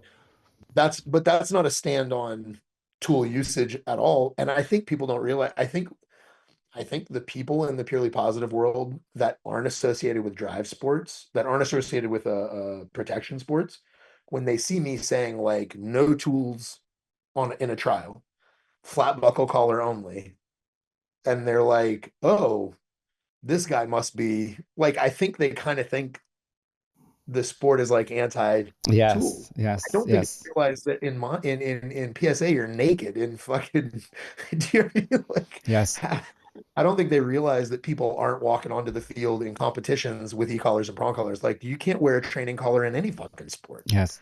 You know what I mean? Like, that's you can't do that at all. There's no sport that I lets you mean, there bring the is person. nothing impressive of me seeing. That's why I don't get rarely get impressed just watching training because eh, it's Yeah. training. Yes. Yeah. Does that hold up? Yeah. Does Right, that hold when the shit hits the fan? Does that right, hold up? right. Yeah, yeah, yeah. So Oh, yeah, it's like interesting. it's pretty good. So like most of the balance trainers most of the people that are balance trainers, we have almost nobody that I can think of that's one of the I don't think we have a lot of zealots. I think we have a lot of people in the middle. We don't have many, if any, that I can think of balance trainers that are like super hardcore compulsive, but I don't think they could do the sport because people that are smashing their dogs into compliance, Yeah, they will not have the willingness to have fun. they won't do any of the drive Mm, sports. But in mm. addition, I took from talking to you about IGP, like you were talking about how the attitude of the dog matters. In GRC, if the dog shows aversion or timidity, you lose points. Like the attitude matters. And so if your dog That was my next question to you about what actually what would it take, and has it ever happened? I'm sure it will happen if it hasn't, but what would it take for somebody to get kicked out of the program? So there's an NQ and a DQ. An NQ is when you don't qualify, like you've lost too many points and you have to go, right? A DQ is if you do something abusive or shitty to your dog. And that's one of those things where it's a little bit like a that old definition of porn, like I can't define it, but I know it when I see it, sort of thing. Like I don't Right. know how to describe it, but so like if somebody gives their dog communication that is at a normal speaking voice, cool, no problem. If somebody starts yelling at their dog, we're like, you're going to lose points. Not because you're being abusive or shitty. Even if you're not being shitty, it's like if you have to yell to get your dog's attention, then he's not very tuned into you. Do you know what I mean? So we encourage people to not be screaming and not be actively correcting their dog and Yeah, stuff like that. yeah, yeah. If somebody was really shitty to their dog, I would absolutely throw them out. But that's not even a sport thing. If I was driving down the road and somebody was being shitty to their dog on the side of the road, I just pull over. Like I'm not going to watch anybody be shitty to a dog. Whew. You You know what I don't want mean? to be that person where Jay has to I've, pull down. I've taken dogs from people before. I've Oh literally fuck. walked up and been like, "No, man, that dog's mine now. Go, good, thank you, goodbye." Yeah, for How sure. often Yeah. does it happen where the the bullies kind of start to look at each other and you have to manage shit? We assume because it's a pit bull based sport, we assume that there's going to be reactivity. Well, not reactivity because you shouldn't be displaying reactivity, but we assume that there's going to be a propensity for dog fights. Like these Yes. dogs might potentially want to fight. And so the culture in the room You're is just like looking at probably with a different lens a little bit than expect what it would to be. happen in an agility club, for example. Oh yeah, like if a dog pops off and they're aggressive to another dog, they might get NQ'd for the day. They might get DQ'd for the day. If the person loses control, we might be like, "Hey, sorry, you're going to Yeah. have to go." Yeah. But they're going to come back, and everybody there is going to be like, "Sorry, Jenny, too bad. We'll see you next week." Not going That's to be like, cool. "What did you bring that dog for?" That's Because it was cool. dog sport made for killers. You know what I mean? Like it's made for you can compete in this sport if your dog is an axe murderer as long as you have control. Yeah. If you have control we're good. If you don't have control, then you can't play the game. Um, I was yeah, talking. I just had a podcast just did like a few days ago with a. It's gonna come out before ours. Agility person, Daisy Peels. She just 9 times world team, whatever, just accomplished. And one of right. the questions was because I do get a lot of. Well, I don't deal with this anymore, but I used to at one point, and they kind of figured it out, and they kept coming to me. People that wanted to do agility, with their being border collie or even a sheltie, but Mhm. but they are a little bit edgy, and they get kicked out. And when you kick them out, instead of try to incorporate and try to integrate them, what is left for them to do? You know, Yeah, yeah, and this hard line of okay, this is it's done. No, this dog doesn't fit in. Where does that dog go? Just like a kid, like you cut him off instead of trying to help it to integrate. Where it's gonna yeah, end up? yeah. It's really horrible, right? Yeah, that's bad. It's good. I'm really proud of the effect that we had creating the culture in the sport. But what's cool is it's going past the sport a little bit, right? Like it's the waves are starting to ripple out a little bit because that culture of like expression and drive control, like control and expression together in one package. The qualification test is called the SR test, social responsibility test. And now there are people that whose dogs don't want to play the games that we play because some dogs don't want to do weight pull, wall climb, whatever. But now there's people that are doing SR versions of Mm, agility, disc, dock diving, and they're doing like this is SR dock diving, this is SR like social responsible. okay. It's like they're taking the culture of like this, and so they're having their dogs. They want their dogs to be able to loose leash walk up and relax in front of the ring and not freak the fuck out until they cue them into it's time to work type shit like that. So it's actually kind of getting around, man. It's pretty cool. It's pretty cool to see. Yeah. Yeah. My next I mean, one for you, Jay. what's up? Now that you coming from martial arts is still a big part of your life. I mean, that's your you have a gym, you have you have everything, and this is a big part. But now you're also very much into the dog side. I know that they complement each other, and the one helps you here and the other one helps you here. I want to hear a little bit more about that because that can be interesting for people. Like, what Super do you interesting. take from the dog training into the on the mats, and what do you take from the mats to dog training? This is So, something that not too many people have the opportunity to do. I know. So from humans to dogs was the first value because when I came to dogs, I didn't know a ton about traditional dog training. I didn't know about dog training. I knew about living with pit bulls and I knew pit bull history, but I didn't know how to train. And so everything that I had was from the human world. So from teaching athletics and teaching martial arts. So I had a bit of a leg up working with dogs because I actually work dogs kind of the same way I work people. Do you know what I mean? Like it's the exact same thing. If you take the idea of I take a kid who's got serious behavior problems because he can't control his emotions and his temper. Here's his layered stress model is trash. I get him in the gym. I'm like, okay, we got to get you healthier. We got to get you off drugs and alcohol. We got to get you eating a little better. We got to get you working out and exercising. You need an activity to play in a group of people to associate with. They're going to help you move forward. So we got to get you into the gym, lifting weights or doing jujitsu, something like that. You know what I mean? And we get them on the same thing. It's the same thing with a dog. I'm like, when I saw dog training, I'm like, oh, tug is just jujitsu for dogs. You know what I mean? Like it's the bite sports are just Thai boxing for it's a physical art form that they learn to master themselves through the lens of that art form. Do you know what I mean? You're not And just then, mastering the art, you're mastering right. yourself through that art. And that was my understanding from the beginning, which was really cool. But what I took from dogs to people, when I started learning about the technical aspects of dog training, negative reinforcement, positive punishment, negative punishment, counter conditioning, successive approximations, back chaining, shit like that was really interesting because it affects how I teach people. I think I texted you like a month or two ago and told you like, I don't know if you remember it. Yeah, there was something. I don't remember exactly what it was, but we went back and forth with some lines that were very cool.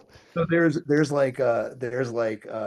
new trend in dog training in jiu-jitsu. There's this new trend called the ecological method, which is essentially just a slang word for CLA, like constraints-led approach in learning.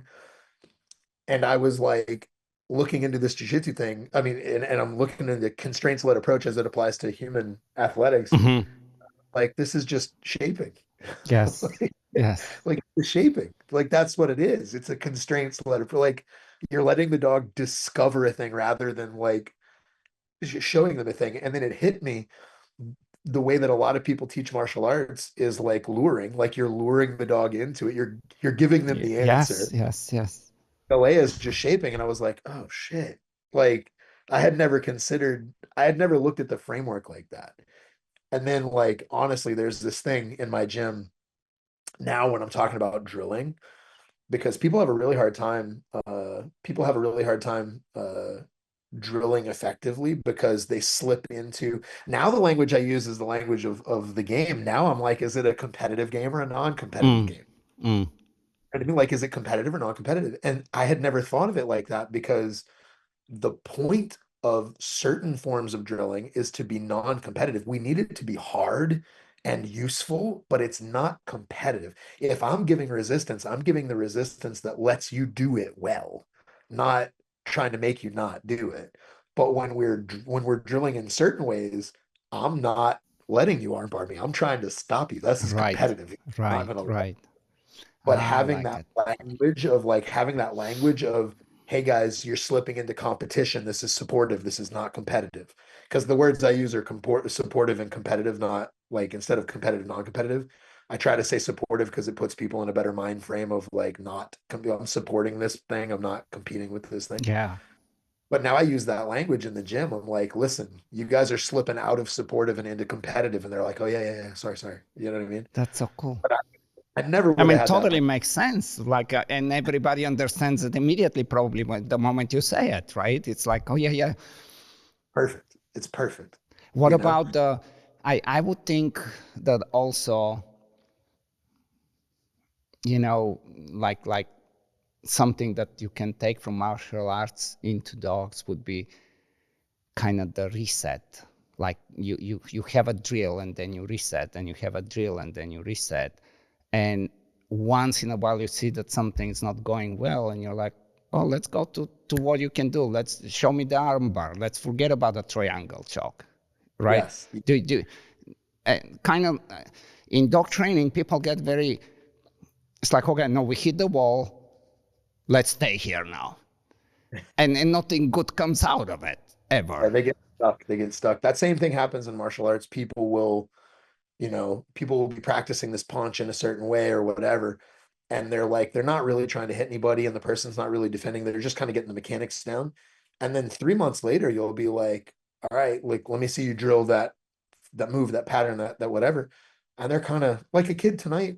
We have like a testing process that we do. Mm. And what they have to do is they have to get things signed off.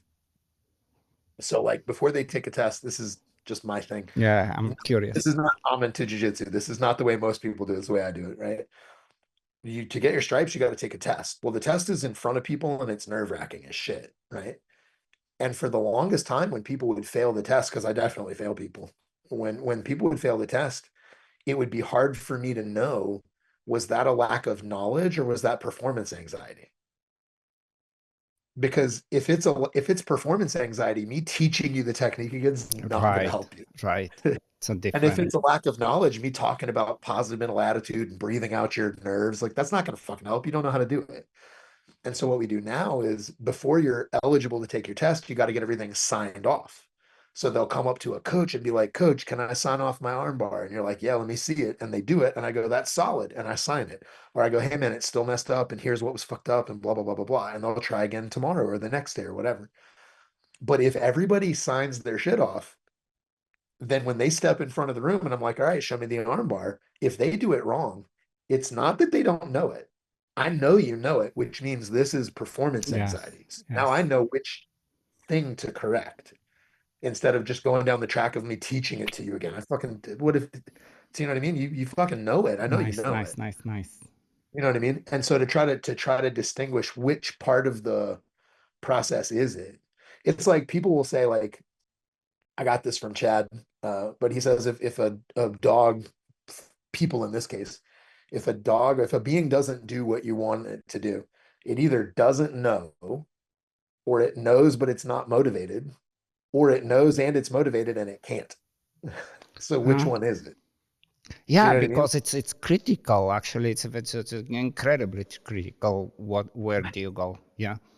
You have to know because if the dog, it's like, dude, look, if you tell me you're gonna shoot me in the head if I don't dunk a basketball, I know what you mean, and I'm super motivated. I can't do it. I can't do it. That answer is not increasing the motivation or re-explaining it. It's building my vertical leap so I can actually pull this off. You know what I mean? But it's like if I look at them and I can see them displaying, like if I'm jumping 10 feet in other arenas, you know I can jump 10 feet. Yes. So it's Yes. not a film of you can't. I know you Yes. can. Exactly. Exactly. It's the same thing. Like when you know, like I would have somebody come and, oh, I need help with my dog doesn't want to play, and I'm like, okay, well, does he do protection? Yes. Does he like So protection? He crazy about protection. uh, And now you know. It's like, yeah, yeah, you're just not opening what either you need to open, you know? It's just like, that dog either doesn't understand, like he doesn't know, he like doesn't know what you mean. Like he doesn't know the objective that you have is not clear. And I'll just have to show you a video of this at my seminars to put people in a position of dogs to make them understand like a little better what's happening and why their dogs are having such a hard time playing with them. I'll get two volunteers and I whisper to one. I'm like, okay, so look, I'm going to tell you what your game is that you want to play with each yes, other, right? You have to do this sometime. It's amazing. I'll be like, I'm going to tell you what game you want to play. I'm going to tell what game you want to play, and then I'm going to let you try to figure out how to play with each other. Assume that you both want to play. Assume that you're motivated to play. If you can figure it out, great. If you can't figure it out, who cares? But I want you to feel what dogs feel. You can't use language. You can't go two words. Sounds like you can't say soccer. Like, you gotta yes, yes, charade. yes, yes, I'll yes. tell one, I'll tell one you wanna like box, and I'll tell the other one you want to play tag. And you see these two people like Right. and running away and Total running back, mismatch. Yeah. so used and so like weird and awkward and just and they always kind of peter out and they're like, I don't sometimes they learn how to they'll do a little an interesting mix. They'll both see in this one, okay, we'll chase a little bit and then we'll Everybody fight. gives in a little bit to keep, Yeah. yes, yes. Right. And so Which, they'll play partner match and they'll negotiate terms of a game and then a game happens and everybody watched it happen real time and it's awesome. And sometimes they can't figure it out and they just will stop playing and we're like, okay. And I'll ask everybody in the audience, I'll go, okay, I'll ask the person number one, I'll go, what game did the other lady want to play? And they'll go, I have no idea. And then I'll ask everybody in the audience, what game did the other lady want to play? And they're all like tag immediately. They're like clearly tag. And then I'll ask her, what game did they want to play? And they're like, I have no idea. And I'll ask the audience, they'll go, she wanted to box. yeah. And they're like, That's and they'll kind just, of, that's like a classic Tony Robbins shit where he would ask you, look at everything in the room that's brown and then yeah. tell me what's green. And you're like, They're like, what? I can't see it. right. And I'll be like, look, this is how your dogs feel when you're trying to play with them. So, like, if you didn't know any better, if this person was a dog trainer trying to play with this person, you would diagnose that dog as low drive, not motivated to play. Like they have low play Yes, drive. You're yes. like, you're out of your fucking mind. That dog doesn't, you just make no sense. They can't see your objective. And I really like it. I really like it. if they can't see I'm your actually objective, taking this.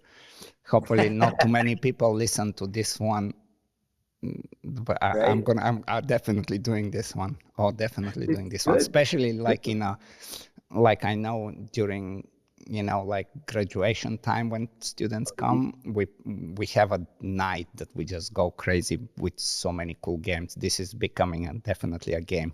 Definitely. But it gives people a visceral Oh yeah. feel of this is what your dog feels when you're trying to force a game on it. that it's not understanding, and it's trying to show you the game it wants to play and you're not seeing it. Like that's the feeling that you give them. But then somebody would literally go, well, that dog's not going to play. That dog doesn't want to play. And you're like, man, that's a crazy misdiagnosis to then train that dog with nothing but negative Yes, reinforcement if it's not play based. That's crazy, you know? because you're So stubborn.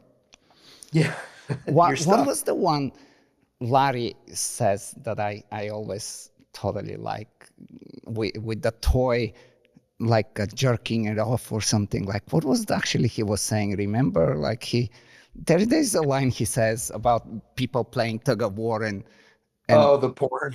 whatever they're doing with the toy. It was very cool Yeah. one. He'll say something like, louder, faster, harder, something like that. Yeah, yeah. I'll tell people that they're making porn noises. And when they look at me and they go, "What is that?" I'm like, sounds of enthusiasm not related to effort. Because their dog's not doing anything, and they're like, "What a big boy!" And you're like, "He's literally not moving. He's standing there." Like the dog will pull with everything he has, and nobody says a word.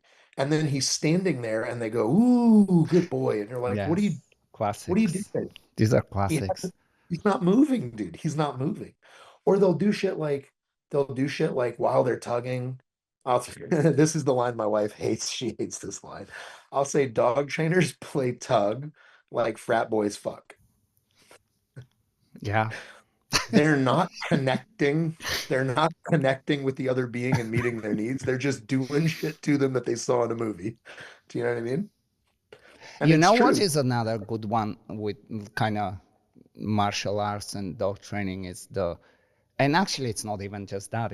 I would guess it's with everything, but repetition. Mm, Repetition is a big deal because yeah. repetition can be so valuable and so bad, Yes. depending what are you repeating. If you let so successive approximation is a real and valuable thing unless you don't understand the successive part. Right. You're like, well, we're just going to spend a bunch more time here. And you're like, no, you can't do that.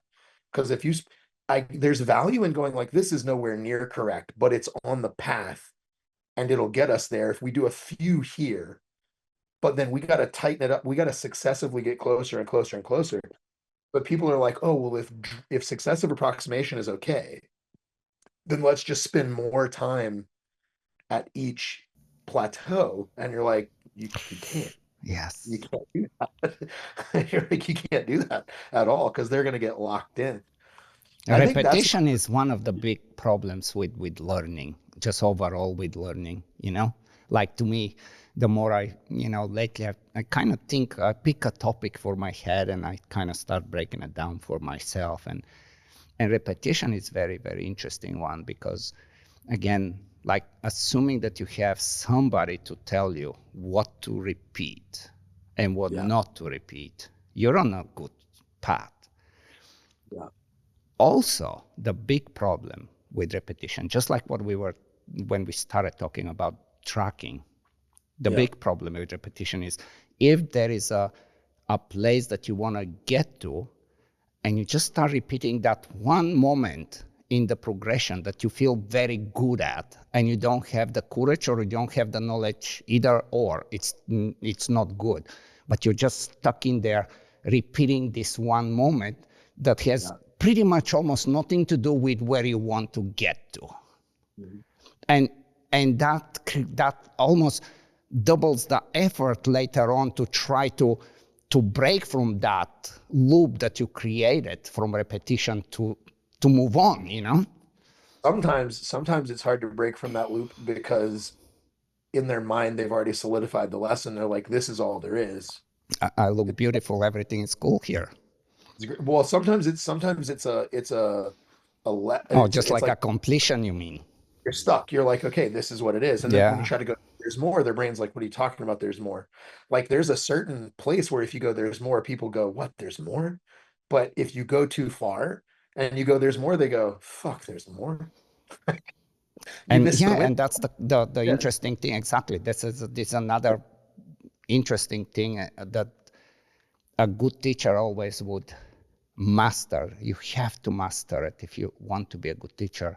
And this is to know when to add the next moment, the next Yep. challenge, the next whatever it is.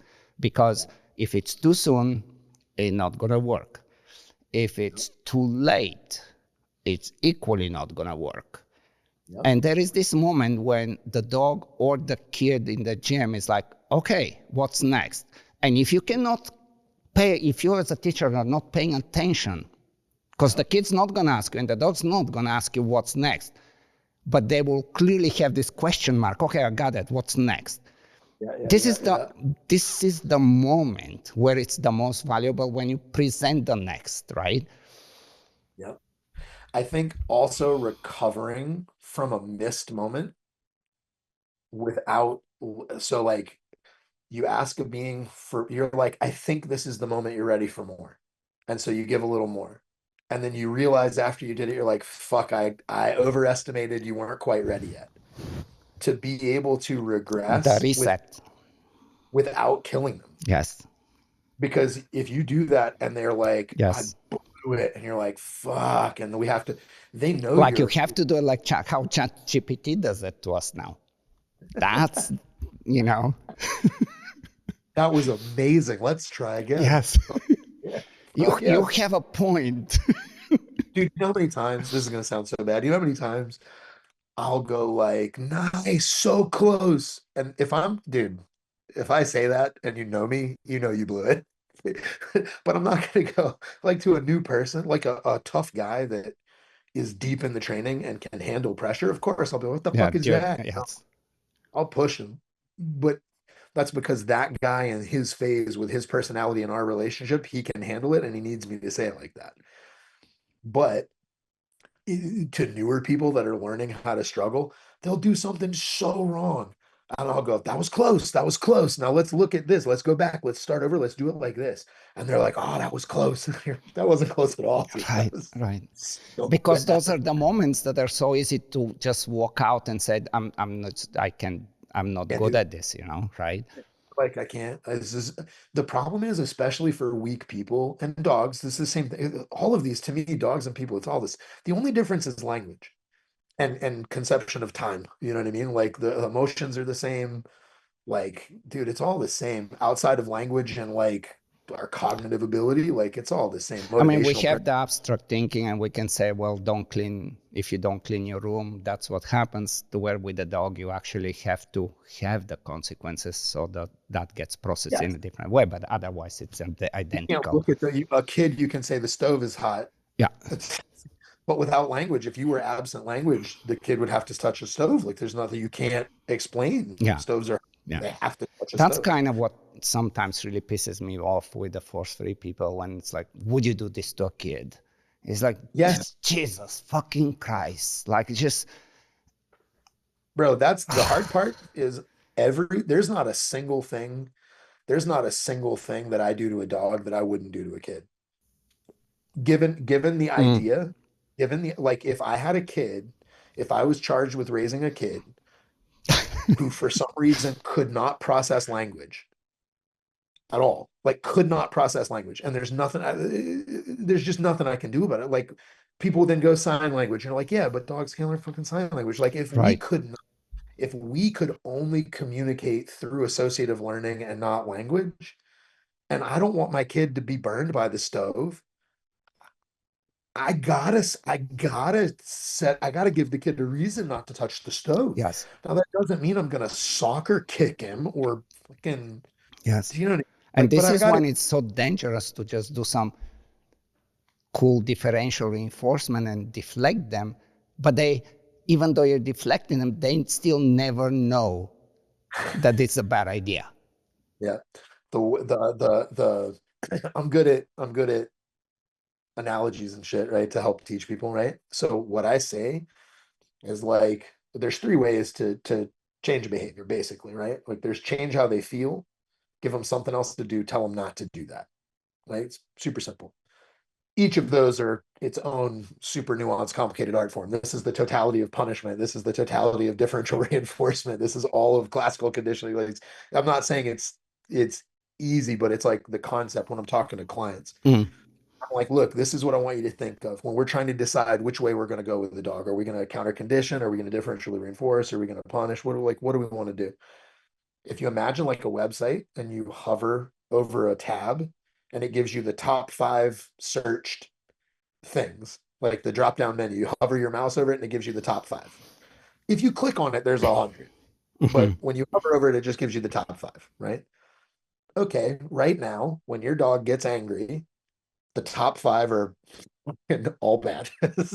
All bad stuff. This is not good, right? We could, he sees the mailman, he gets angry, and he pulls up these 5 bad choices. Okay. We could counter condition the mailman and make him happy when he sees the mailman. And it looks like our problem is solved because we no longer see a problem when he sees the mailman. But he's not hovering over the angry tab. He's hovering over the fucking food tab, which we see pitter patter, offer a sit, offer a down, wag his tail. Like we Yes, see all this shit over here. The problem is you've left that tab intact. And so if he hovers over that tab, he's going to get the same 5 choices.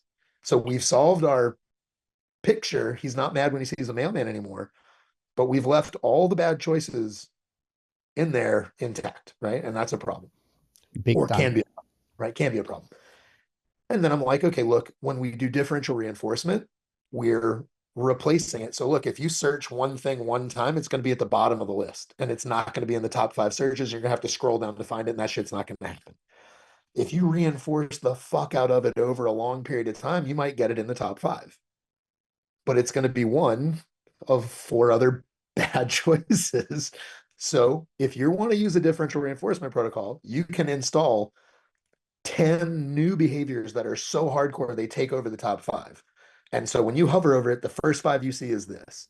And that can work. It could. But if the dog ever clicks on that tab and scrolls down, Right, right. And they're there.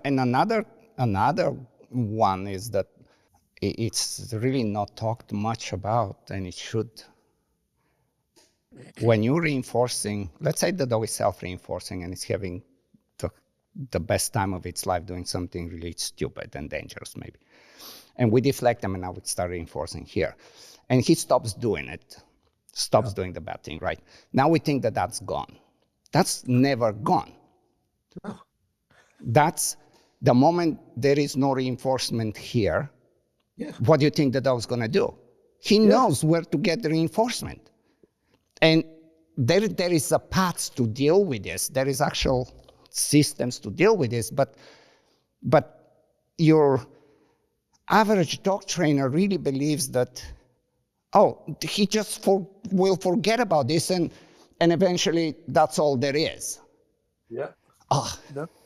I tell them, I'm like, look, that analogy helps because I'm like, listen, you've bumped it down where it's not the most obvious choice, but it's still there. yeah, And the day one of those top 3 is missing for yeah, some reason, because you don't have the thing or it's not yeah. possible, they all move up and then it's on the top 5, dude. So if you want to make sure they don't see it, you got to delete it. And deleting it is punishment. We're going to delete that option. But then I think where people, I think where people struggle with that analogy is when they imagine a dog that has there's only one thing and it's bad, and I'm going to try to delete it. And then the dog is going to be left in this terrible place of not having an option. And I'm A like, bubble, yeah. we can fix that super easy. First of all, we can avoid that issue by just installing 1 or 2 things before. Like we give you a couple Right, options because you're not putting it on extinction. You're and then we still, delete it. yes, I give you a couple. Here's what I'd prefer to see. Oh, and by the way, don't fucking do that. Like that'd be awesome. But even if we're stuck in a moment where I have a dog that won't take any reinforcement, I don't think people realize that punishment in a lot of situations can be the fastest way to get back to reinforcement. Do you know what I mean? Because if I say, can say go, it one more time just because you should. I think people don't understand that punishment very often is the fastest way back to reinforcement. Because if I go stop doing that and the dog goes, okay, But now what? I can fill that gap with this and this and this and this and this and this. Dude, there's so many things available to you once you stop pulling that lever, but you're never going to know they're available if you don't stop pulling that lever. Yes, You know what I mean? but man, but punishment creates fear and intimidation and pain. So this is the thing that always kills me because I'm like, I didn't understand the science either. I didn't understand until I spent that time with you doing that first course you did. I didn't get it either. I had the wave top misunderstanding of it that everybody else has, you know? There's nothing I could do. I just didn't understand it. And it's like, I don't think people realize that punishment doesn't cause those things. Non-contingent aversives and abuse cause those things, but not Right, punishment. right. Because if it's punishment, punishment's just a mathematical description of future statistics. Like it's just, it was 10 out of 10 before I did the thing. Now that I've done the thing, it's 2 out of 10. It was punished because it was reduced, right? But I think that they see studies that have been done about all these problems with aversives, and they don't realize that in those studies, that shit was non-contingent aversives. Right. It wasn't. I think a lot of them do. There is, man, this is a confusing topic, and we're just entered it. I fuck. I think a lot of them do, but just there is this strong narrative that it's more important than actually what reality says. Like the, I mean, I This like is what I the think. fairy tale is more important than the reality. You know? I think. I think. I think that they didn't know it first, and then if they know it, they're either stuck. It's like the yellow bamboo martial arts shit. Mm. It's like, you know, it's like they don't know it's not real. And so they totally believe it, and they're not being disingenuous, and they're not bad actors. They don't know it. But it's just like in martial arts, like the reason I don't get as irritated at some of the force free stuff is because I've been here before in a different industry. For Yes, but in martial arts, you know, somebody can believe in no contact and can knock down 20 people in line, and they yeah, really can start believing themselves until they just get really just a slap, yeah, and then one more slap, and everything is over. We don't have that opportunity in dog training. yeah, yeah. It's more difficult to prove, but I watch the process of people get stuck. So what I was going to say was I think that people start with their belief not knowing there's a difference. And then if somebody actually points out to them, hey, look, that's non-contingent aversives, which is abuse. Like non-contingent aversives is fucking torture. That's not punishment, that's torture. Contingent aversives are totally not torture because you master the averse. Mastering an aversive, mastering a thing is not, that creates confidence. Right. That creates confidence because you mastered it. Succumbing to an aversion, like enduring a thing that you don't know how to escape, that is absolute torture, right? Yes, But 100%. I think the people that don't know it first believe they don't understand the difference. And then if somebody points out the difference, then I think they're in karate. I think they're stuck. Like they're a karate black belt that has spent I 45 Let's say years a teaching. kido even. Karate Yeah, has I a little more chance. dude, Tai Chi or Tai something. You Chi, know what I mean? yes. They're like, they're doing this. Yes, And like, look, there's value in Tai Chi. It's wonderful. absolutely. It's beautiful and it's great. And I'm sure there's going to be a period of time where that's all I'm going to be able to do. You know what I mean? It's going to be great. But I would never sell that to people as realistic self-defense. Right, It is what it is, and it has beautiful value for what it is. It's just not, we can't market that for combatives. Like that's just not combatives, you know? right. And I think It's a that those fairy people, tale. it's, you I know, mean, it's very good for your mental, for your physical, for there is 100 benefits for Tai Chi, no question. But there is the fairy tale it's of, not what combatives. was it called? The free hands, or what did they call it? The Tai Chi Push in, thing. push Yes, in. yes. It's like, no, no. You know, I mean, just yesterday I had that. It was a topic because we have these monthly conversations with my graduate students, and we would get like 40, 50 people on a Zoom call, and we would break down different cases, and it's very, very cool because it helps me also. It also Yeah, yeah. helps me what to teach, and sometimes I learn a lot from just brainstorming collectively. Isn't There that, was and a I don't think people realize that people in your level and your position are learning from interacting with students. always. Oh, it's Always. just always. It's the beautiful part of it, of being a teacher. So there was a case that somebody presented yesterday of a dog that has some mental degenerative, maybe dementia, maybe who knows what, but it's like 13-year-old dog that it was totally cool, but all of a sudden starts to become very snappy and bitey with other dogs and people when he gets surprised. And the question was, how would punishment, would that make any, because we can maybe suppress it. And again, as logical it can be on one side, it falls into non-contingent category of punishment. That dog cannot put the dots together. It's very different, like even with a kid or a grown-up person that, let's say, have some mental disability. I mean, there's so many examples of kids banging their heads until they go unconscious, and you put a helmet and so on, and eventually you put some electric impulse and you just stop it, but they can Yeah. connect the dots. Yes. When you have mental dementia or something like this, it falls into non-contingent category. It would be absolutely dumb thing to do. Crazy. Yeah. I think it goes back to that thing we were saying about, do they understand? Are they motivated? Can they? Right, right, You're like, if especially if you're talking about using pressure, like especially if you're talking about using aversives, man, the first thing to think is, can they? Do you know what I mean? Because you can stim me all you want. I can't dunk a basketball, right. dude.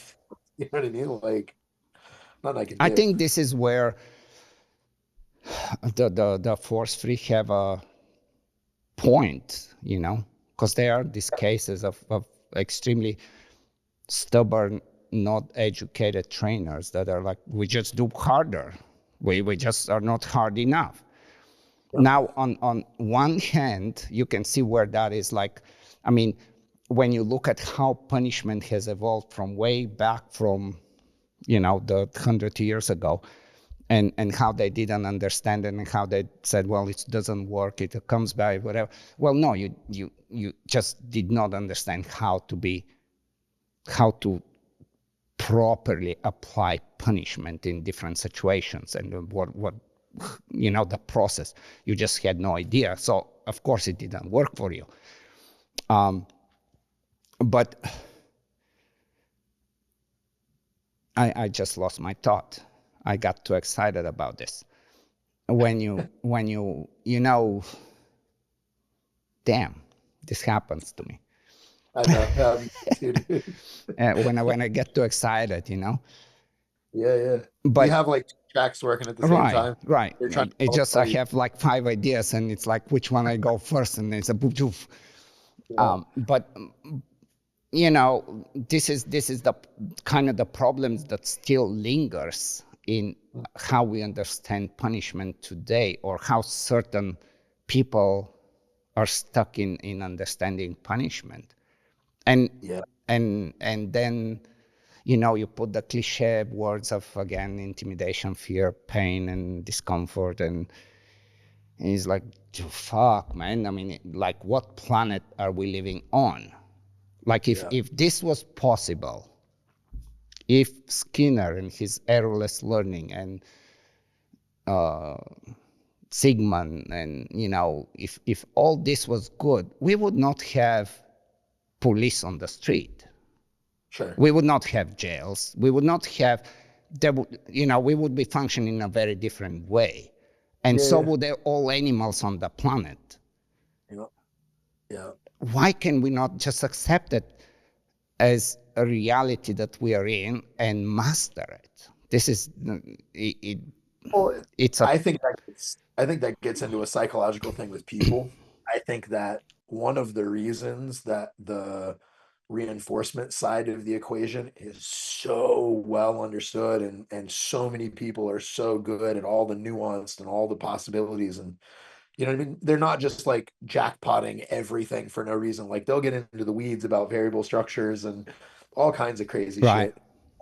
And then when you start talking about punishment, people are just like the level of thought that has gone into it is usually just so much lower. Like if you quiz people about reinforcement strategies, they would get a higher percentage correct than if you quiz them about punishment.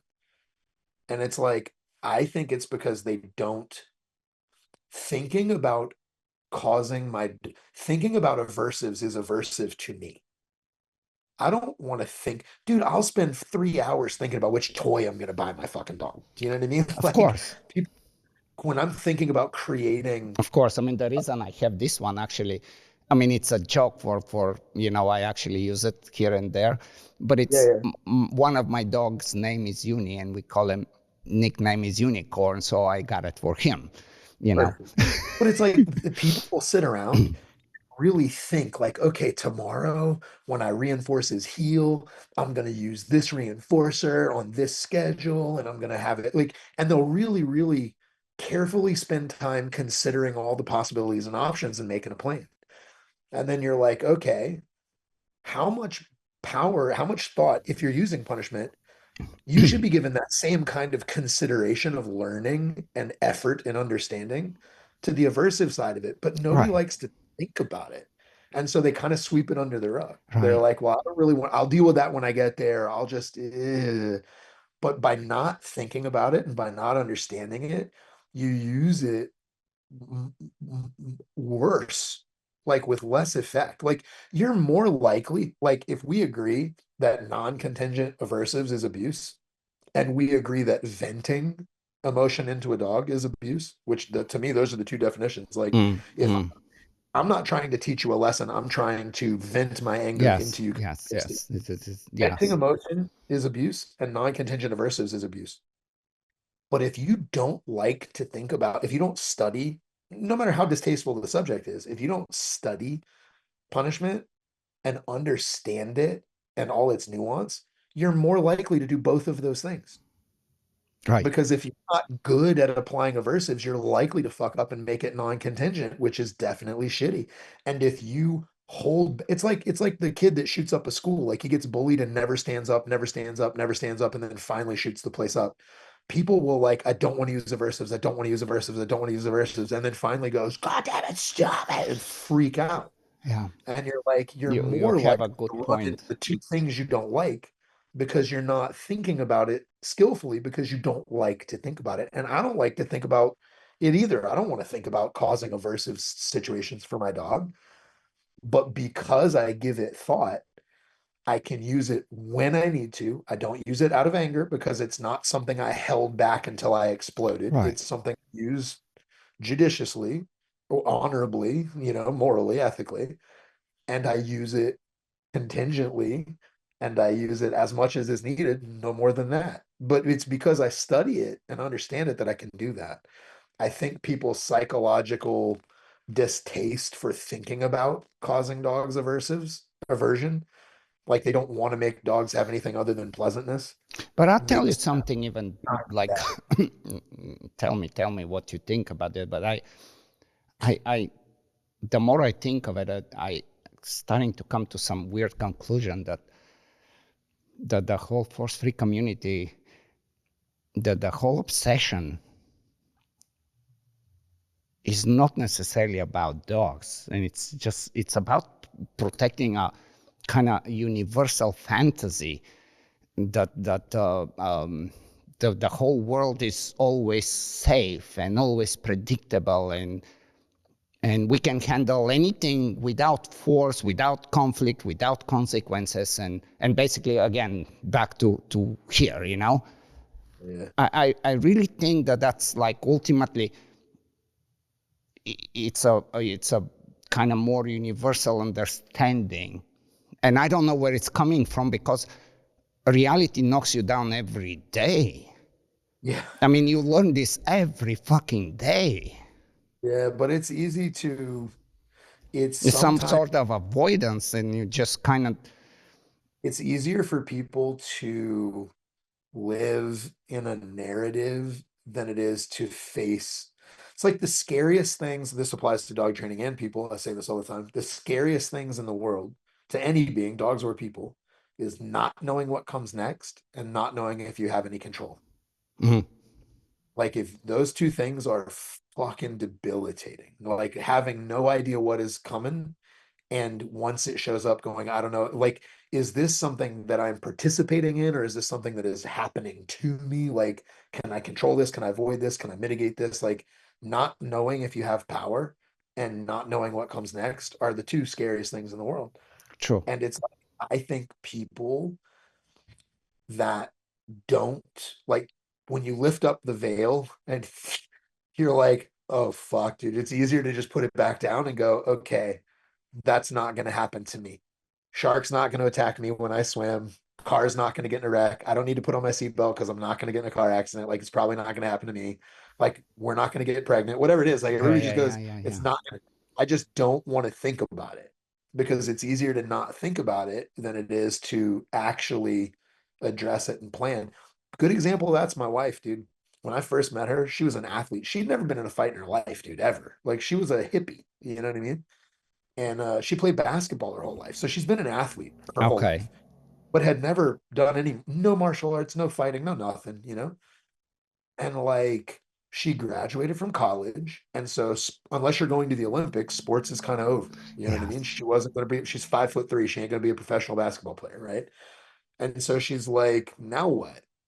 And she's doing like some bodybuilding and she's doing some like pickup games at the Y or some shit, but like, kind of had this like void of like, now what? Right.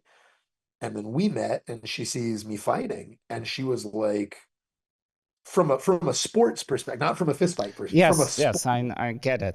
Yeah. what an amazing sport that is. I want to do it. And she's like, I want to learn jujitsu. I That's want when to you do look at jujitsu and you don't, and you totally ignore the hugging and the sweating and all these things that other people will totally yeah. focus on. You see the chess match, you're like, that's Yes, chess. I want to yes, play that. That's crazy. And so she wants to do that. And of course, in the beginning, she's like, I want to do jujitsu because of all these reasons. And here's a list. And I was like, also self-defense. And she's like, who fucking cares about self-defense? Are you stupid? And I'm like, yeah, but then you can fight. And she's like, I'm not gonna get in a fight at a right. fucking red light. Like what? I'm 30. I've never been in a fight in my life. I'm never going to be in a fight, dude. We live in Maine. Like, what are you fucking talking about? Like, that was like me and my dumbass concern, right? But after she'd been training for about a year, she was like, I had no idea how much anxiety not being able to fight I carried in the back of my head until it went away. And I noticed this huge sense of relief and went, where the fuck did that come from? And then you have to think about it and go, oh shit, if I feel relief now, I must have been concerned before because I feel total relief and freedom now. And it's like, she would have passed a polygraph saying she was not concerned about self-defense. But once it went away, she was like, oh shit, the veil got lifted. She's like, no, now she knows violence and the propensity for violence in humankind and knows how to navigate it and is not stressed or scared inappropriately about it. But before she could fight, she was utterly Yeah, convinced, oblivious to it. Yeah, yeah, yeah. not a Which thing. again, like this is man, I miss our conversations. I was Like about to we say, need we to got do to this talk. more, man. We really need to. Like we can. I know right now we can go for 5 more hours without thinking. But to go back to exactly what you're talking, adversity of and adversity overall and aversives. Yes, They have a very special place in I want to say human nature, but it's universal. that's You universal to know, all. it's universal. You like when assuming everything is okay, or even if not everything is okay, any being grows through adversity. Yeah, and and we all of us seek adversity in some ways, Yes. unless you have the, that kind of force-free mindset where you just create a bubble and comfort. And who are you in the bubble and in comfort? Yeah. What kind of life you have? Why So don't you just try to jump from, you know, 2 meters on the ground and get hurt a little bit, or anything, I mean, freaking punch play a game. yourself with a needle, Yeah. Yeah. like there is even the most afraid, the most unsound, spooky person or dog or whatever the animal is, Yeah. the only path, in my opinion, to grow is to overcome adversities that are manageable. It's Yes. the only way. And Oh, and it kind of it's almost like some ultimate purpose in life, like you're genetically, like it's baked in us, in your DNA, that you need to know how can you survive, or would you just not survive. it's happy, like it's a Nietzsche, like happiness is resistance overcome, a sense Mm, of power and capability increasing. That's what happiness is. And if you look at like third world countries that have like, Aboriginal cultures, and we look at it like, oof, that's rough. There's no air conditioning. They got to right, get up every right. morning and they got to go they cut, chop wood, carry water, fix their shelter. Their happiness index so much higher than ours, Yeah. so much higher And look because at the like, coolest games that humans play. Yeah, I don't know if you've seen this one. It was lately on Instagram, and I saved it. It was some martial arts kids class, uh, and the instructor had this big aerobic ball, and he was just hitting them as they are warming up and running, and they get knocked out, and then he hits another one, and it was yeah. like the best time of their life, Let me tell you, like I used to play that with one of my dogs in the kids' classes. I'd put my dog out with one of those yoga balls, and my dog would just, you could play volleyball. You throw it up in the air, he hits it, and punch. and his teeth go on it, and Yes, it knocks it yes, away. So I would just, all the kids, I'd bring out the dog and throw a yoga ball out, and the dog would just start smashing the yoga ball, but it's hitting kids. So yes. we're playing dodgeball, but instead of me throwing it, it was my dog like smashing the yoga ball into children. It's the most interesting games. I mean, this is what martial arts is about. Yeah, yeah. That's ultimately what it's about. And when like when thinking of protect, go, let's just revisit protection dogs for a moment, like IGP, Monitoring, whatever, PSA. And you have a dog that's starving to have that contact and challenge and opposition. Yes. And then you have the force-free trainer that is trying to make the protection sport look like rainbows and unicorns. And that's Yeah. not what the dog wants. I mean, clearly not what the dog wants. I want to fight. It's like, what are we doing? The problem is people are And then, so, and then, yes, of course, you can do it. You can do monitoring or whatever the protection sport is. You absolutely can do it, but you have to present the protection not as the challenge of protection, but as some sort of a orchestrated game. WWE. It's WWE. And that's not what the dog wants. Imagine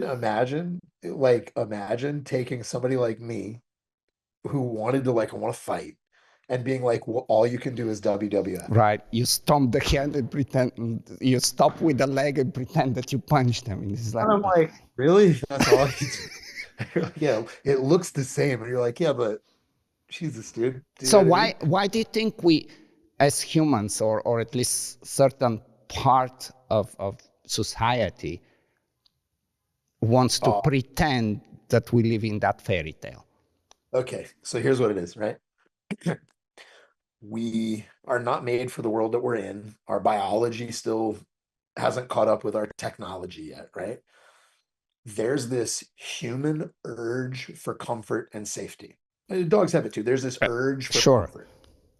But the reason that we have this driving urge for like, don't run if you can walk, don't stand if you can sit, like we're constantly scavenging energies and saving calories and conserving energy. Like the urge for comfort is hugely strong. The reason that's so strong is because natural life is filled with massive resistance. Right. You've got to chop wood, carry water, dig the ditch, fix your shelter, not get killed, fight for Thousand your ways to die. you gotta like constantly, you gotta be vigilant and mentally on point and fight off the predators and kill the prey and social navigating and there's so much pressure in nature. Like to just live is so much pressure that any moment you can find comfort, you gotta carve it out. If there's a 35-second moment that you can go, you really have to. Because so this urge for constantly looking to cut corners, find comfort, make it easier, be more efficient. That's this huge survival instinct. But that amount, the sensation of that feeling of that urge is so strong because it was so hard to get. Just like our urge for sugar, fat, and salt. Dude, if Sure. you're starving in the woods and you find a Snickers bar, if they're honey, you should eat Oh all yeah. of it, dude. You should eat every apple you see because that's got more calories than a fucking leaf, you know? Yeah. And so like we have an urge for salt, sugar, and fat. I'm watching some of the like on YouTube food channels, and there is one. I unfortunately I'm so bad with names, but there is one very popular one that it's a guy having this bandana always, and Yeah. and he went to some tribes in Africa or wherever he went, and he brought some Mars and some twig bars and just sweet things, and they've never. I mean, they're like eating bloody raw hearts and shit, Yeah. and he's Yeah. giving them some candy bars, Yeah. and they're like, no, no, no. But That's your brain. yeah. Well, so like we have these urges for like salt, sugar, and fat. We have an urge for comfort, like a conservation urge. But that's because that level of drive for it serves us when everything in our world is resistance. But our world, like our technology, took all the resistance away. Mm. And so you can just sit and eat Twix all But it's day. fake. Oh, it's fake. It's very But fake. It's what an happens? illusion. It's a fairy tale. Oh, it's terrible. Half some portion of the population, some portion of the population feels what's missing. You're like, something's wrong, something's Right. missing. And they make up stuff. We play football, we play basketball, we go to the gym and lift weights, we go for long walks, we hike, we camp. Like we Yes. do all this shit to You try to play like dodgeball. yeah, we got to fill the gap. And so they're like, you go, oh, something's missing. Like the comfort is fine, but we add resistance. Yes. It's like to offset it. Like if there's too much salt in food, you got to add a little sugar. Yes. Like Yes. Yes. blood comfort, we Yeah. naturally add resistance to make the blend right. Some people feel like something's missing, but don't add it because they don't know what or they don't know how, and they just suffer immensely. And other people just put the hood over their head. Like, it's fine, it's comfort, it's fine, it's fine. Just don't look outside, it's fine.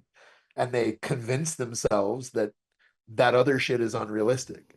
And they're Yeah. like, Yeah. you don't need to gym. You don't need resistance. You just leave me alone. Let me have my fucking Twix bar and my purely positive. And no, who would ever want to fight? But who would ever want to overcome We resistance? can That's never solidify this. I don't. yeah. Yeah. Like, man, you Like gotta. I will tell you, like I have in one of my I can't think right now, but one of my modules in my classes when I teach, I have a very very cool video, and it's some Malinois, Mhm. very spooky, Oh yeah. and there is a shopping plastic bag on the side of the sidewalk, and the wind is not strong, but it's kind of just wiggling it and making it extremely spooky. Yeah. And you know that dog is just scared. Yeah. Yeah. Yeah. But then, whomever was filming it, you see that dog, it's like, oh, fuck. And he goes away. But then the other part of him is like, I'm going again. Yes. And then it's going again. And it's going, getting closer. And then, oh, fuck. And it works it, and it works it from different angles and whatever. And I mean, it's like scared. Yeah. Yeah. But finally, grabs the bag and walks out like a fucking king. Yeah. Yes. Yes. There's so much to be said about this, you know? And This when is we like, talk about, when force-free people talk about fear, and it always goes into comfort, yes. Yeah. not overcome the fear. Yes. Even though you see nature telling every living being to try, at least to try to Have to. overcome its own demons, you know? Yep. I tell people this all the time, especially when I'm talking to force-free people, because I talk to a lot of them, and I'm generally pretty diplomatic in the way that I talk to. Outside of violence, I'm super easy to get along with. You know, like, it's fun. So it's like I'll tell them, I'm like, oh, primary, like, what's a primary reinforcer, right? Something that, and then they all like, they have the answer. And I'm like, list every possible list primary reinforcer. Just give me the complete exhaustive list everything. And they'll make a fucking list. And I'll go, okay. At the end of the list, I'm like, not one of you listed overcoming fear. Right, right. That is one of nature's most powerful primary It's reinforcers. incredibly important. Like one of the highest, like Yes, more than, and yes, and it's not on the list at all. It's just not on the list. And I'm like, man, that's just wild because you can like we're talking about how these dogs, there's these people that realize what's missing and add resistance to make the blend right. And then there's these people that just pull the wool over and like pretend like resistance is not necessary and just hide in it. You can make a dog into that. oh, If every time he's scared to go up the stairs yes, and I'm like, let's use food to get you up the stairs, I can get him up the stairs with food, but he didn't have a rep of overcoming fear. He had a rep of chasing food. You know what I mean? And that means I he know doesn't exactly what you mean. understand Yes, overcoming fear and he doesn't look for it. Dude, if you teach a dog with food, he starts looking for food. If you teach a dog with a toy, he starts looking for toys.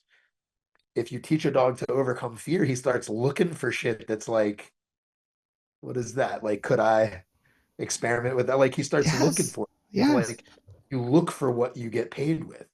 And I'm like, man, you rob the dog of that moment. And that is one of nature's most important primary reinforcers, you know? 100%. And even with the most insecure beings, That's the most the important. most important thing is to gradually and intelligently teach them how to overcome instead of provide comfort and shelter. Yes. It, it, Yes. it shouldn't be It should, a shouldn't be discussion. accepted, but it is. I like, look, if you treated your kid like you treat your kid goes to get on the school bus for the first time to go to school. Your kid is scared shitless. And he's like, I do not want to go. Please don't make me go. Crying. Don't make me go on the school bus, mom. Don't make me go on the school bus. And you're like, I love you, but you gotta go. And you put them on the school bus, and they're like, I fucking hate you. I'm so scared. You know what I mean? And then they come back and they're like, I love school. They want to go back to school tomorrow, and then they're Yes, like, then like, no, don't pick me up. yeah, I can do it. I'll ride the bus. And you're like, damn. But like we rob that from dogs. But I think that's because, man, I think people have gone the other way. Remember Yes, we cannot intelligently separate abuse yes, from from over growing, resistance is not right? abuse. Non-contingent aversives, insurmountable resistance is abuse. Yes, of course it's abuse. Making a being think it can't overcome, because I am so big on teaching beings they can overcome, and I think that is one of the most important feelings you can give a being is I can overcome. To me, the worst thing you can do to a being is teach it Mm. it can't overcome. Yes. So like an insurmountable aversive and insurmountable bad thing is the worst possible thing you can do to a dog or a person. Or a It's the person. I mean, worst. that's why people are on SSRIs and they're just non-functional beings. It's sad to watch them because, Sorry. yeah, no, I'm just, Dude, you have to teach them they can overcome things. So what I tell people, like when you're training dogs and people, but this is in the dog training world, I tell people like, look, when you're making a being stronger, when you're making a being brave, when you're making them become somebody, right? What you're looking, it's like the Goldilocks principle. What you're looking for is this, and it sounds weird because what most people think they're looking for is the I can definitely like airless learning. I can definitely do it. I'm not scared. This is not hard. And that's not what you're looking for. If a right, being looks at a task and goes, I 100% can totally do it, you're not improving anything. They're right. having fun. It's great. It's wonderful. It feels good, but they're not getting No any better. growth, no growth. If a being looks at something and goes, there's 100% for sure I cannot do it, also not good. Yes, What? this is sorry to interrupt, but this is the, like, why I think we do need to come come to that other moment to talk about the, I don't know if they're balance trainers, whatever they are, but there is this type of dog trainer that is like, oh no, I'm creating resilience here. Kapoom, pa-pum, pa-pum, pa-pum, pum, pum, pum. And Yeah. they're just kind of like you, the guy that you said that you switch early Yeah. on from the all force free to the balance guy, to where it's like justifying a nonsense Horrible. as and you're convinced that you're building up the dog and you're creating resilience, and all it takes is just to actually stop and look at the dog, and it's all there. It tells you that you're a fucking moron. That's crazy. Like I can definitely do it and I definitely can't do it. No growth. But if you catch the one where they go, I don't know, that's perfect. Like Yes. you want them to go, fuck, I don't know. Not I can't, but not for sure I can. You want them to go, fuck, I don't know, dude. And then when they do, they go, Yes. Yes. like when they do, they're like, fuck, did you see me? I did it. And you're like, I know, dude. And then they grow. And the theory would be that it takes a little bit more to make them feel like I don't know if I can. Do you know what I mean? And then they overcome that and they're like, I did more. And then it's like, it's hard to find things to challenge that dog You or that. probably have, but I don't know if you did or not. But did you watch the one video I made last year about called unlocking play? Oh, yeah. Oh, yeah. That, Of course. you Are know, you should. Of course. right? I mean, it was one of those things that it's been in my mind to make, but I just never had the opportunity to have somebody to film and the right dog and whatever.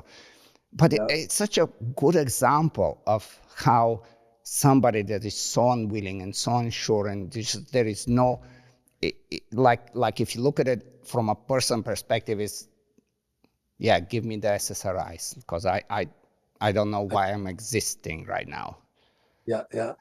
And you Yeah. put this in a very intelligent way, this adversity. Yeah. And now they're like, oh, we do the same thing. Like, I'm just, because I'm looking at I have a ping pong table here. As I was telling you, we play a lot of cool games when students come to certify. And sometimes they would say, well, I'm not good at tennis, ping pong. I don't play, I don't know. But then I kind of, play a little bit with somebody. And just kind of like how you would roll with somebody that doesn't know but has a little talent, has a little understanding.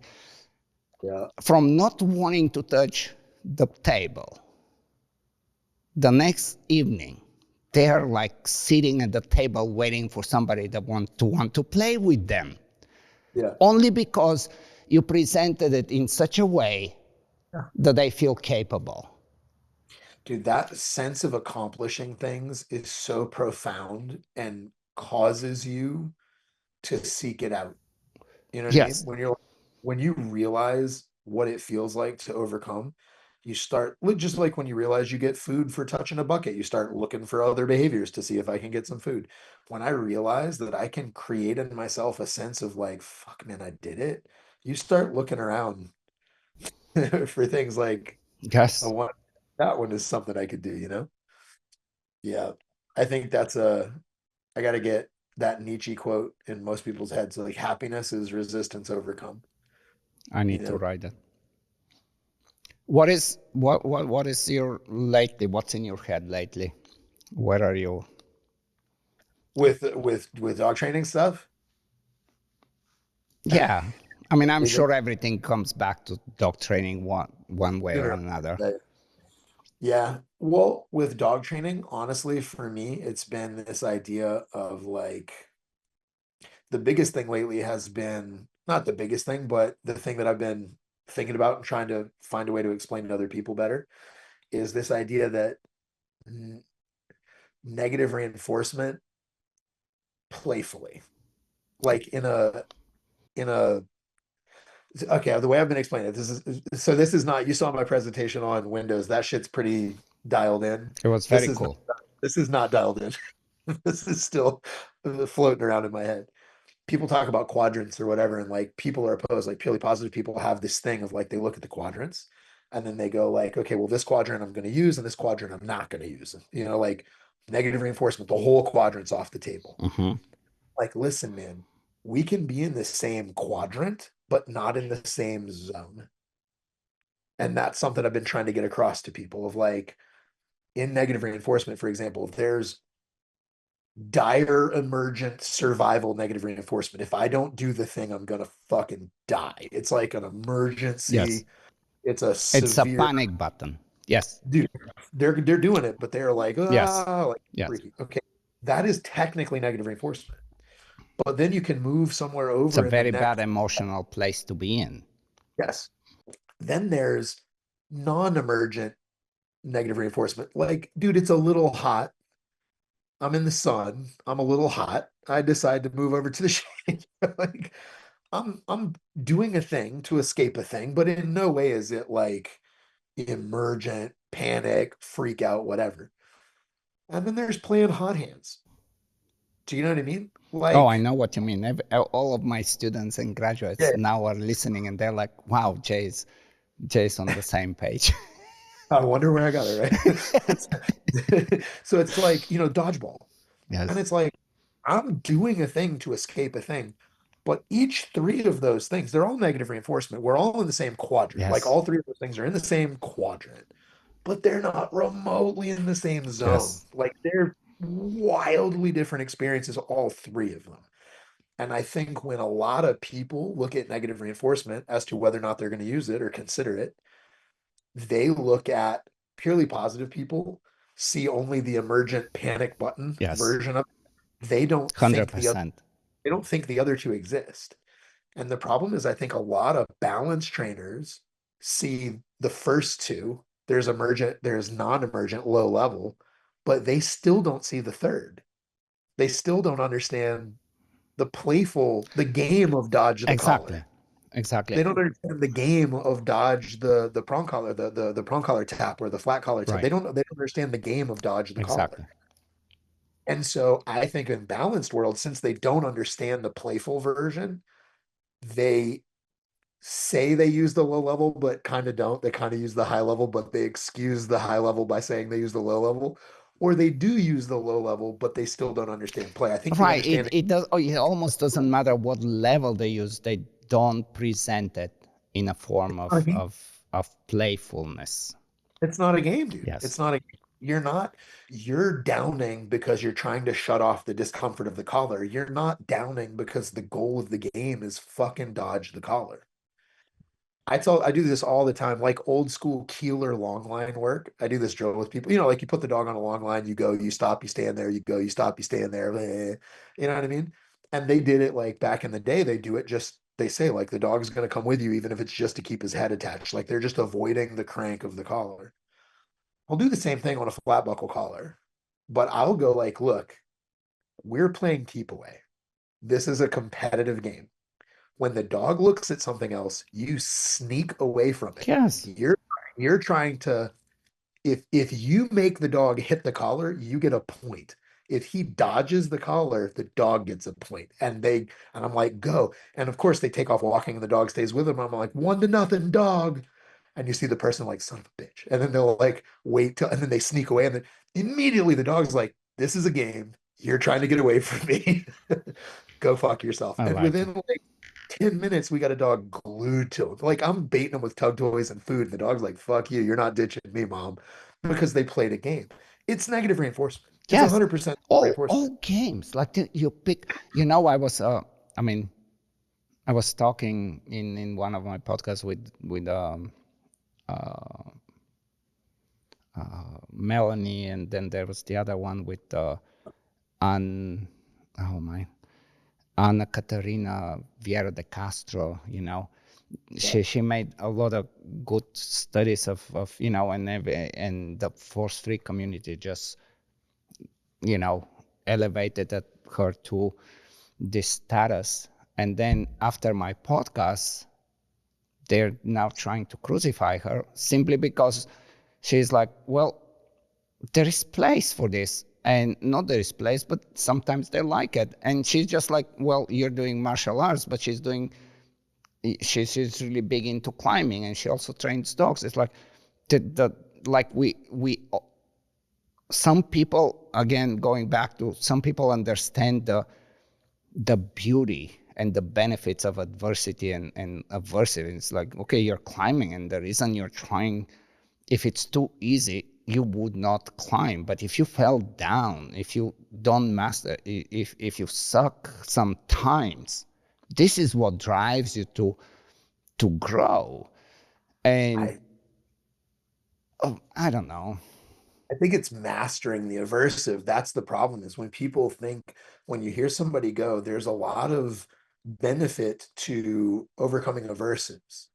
It's almost like I used to have somebody that says you put the emphasis on the wrong syllable, right? Like they hear you say overcoming aversives, and what they hear is aversive. Right, And what I hear is overcoming. Because if a person, if a being masters an aversive, it never feels it. right, It's complete control of it. It masters it. That sense of like, I can control, I have control of this, I have mastered this is beautiful.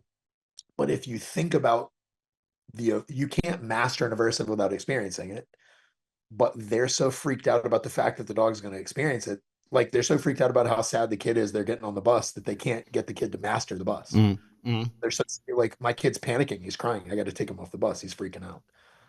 And again, that's kind of not a fair comparison because that would be that emergent thing. And when we're talking about negative reinforcement, a good portion of the time we're talking about playful negative reinforcement. yeah, it's a I gotcha.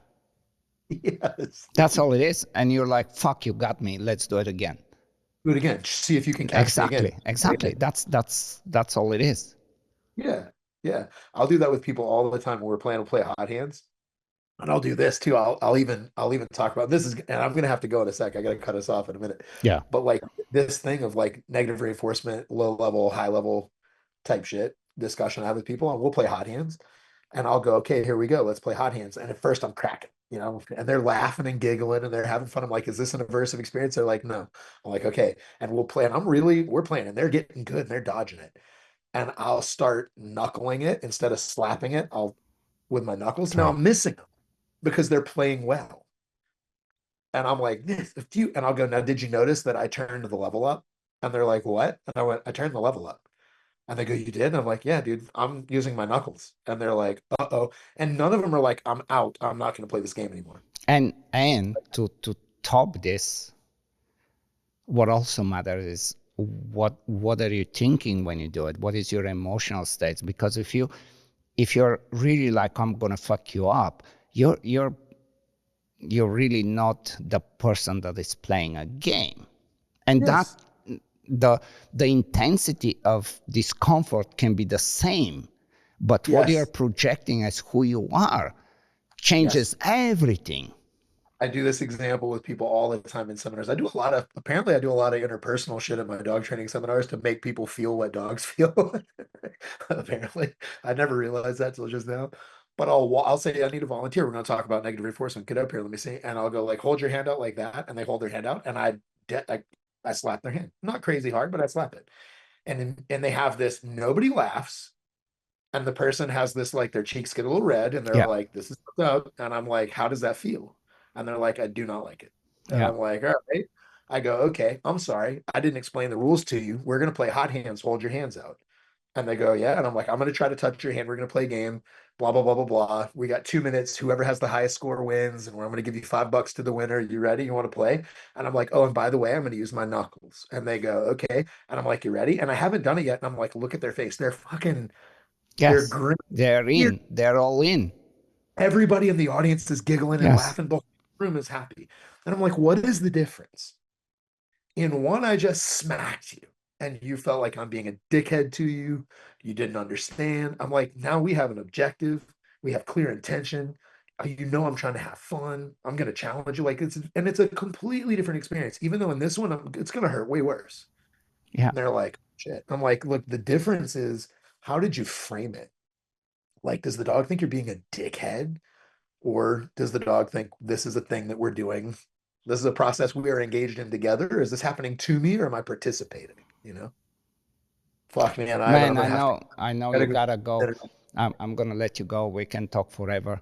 Unfortunately, I did wanna You kind recording of, it? No, let's it, talk again. yeah, it was interesting for me to also kind of touch base on like your tours that you guys do with Larry and Joe Silverman, and because these are interesting things, and always people come out of those very excited about things, and whatever you guys are doing, it's cool. So Yeah, we need to get back.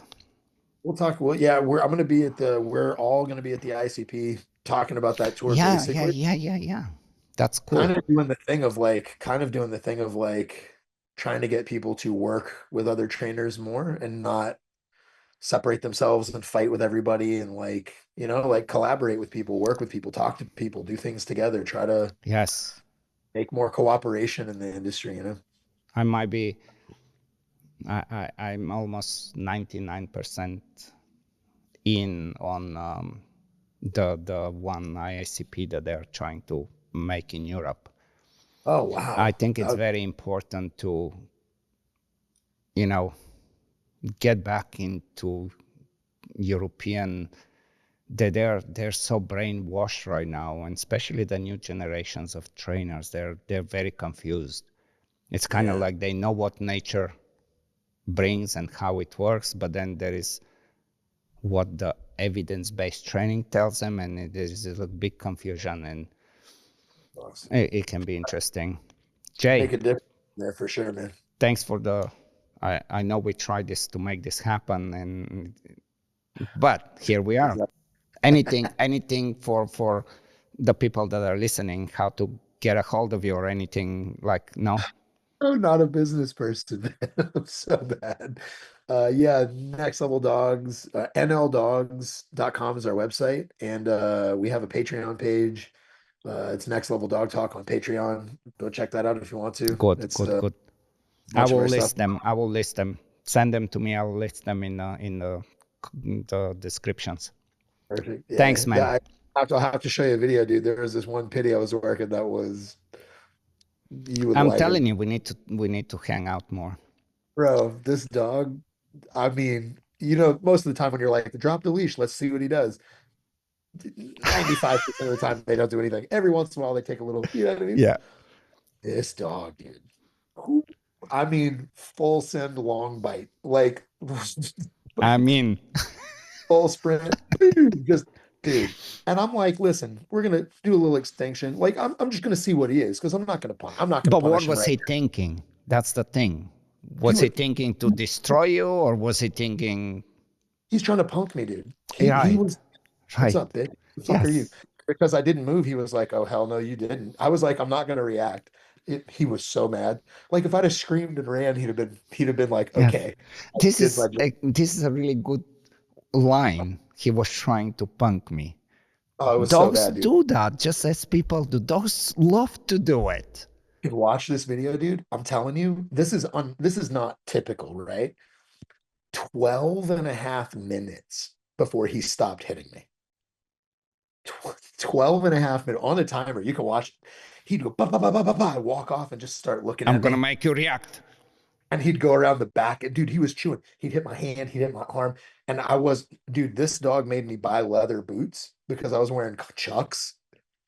And he was like, hit my leg. And you see him like literally like you see like free It's like shaping. I You know see you will be responding. like bang, bang, bang, and he starts going down my leg towards my foot. And I look at the camera and I'm like, don't get my foot, you motherfucker.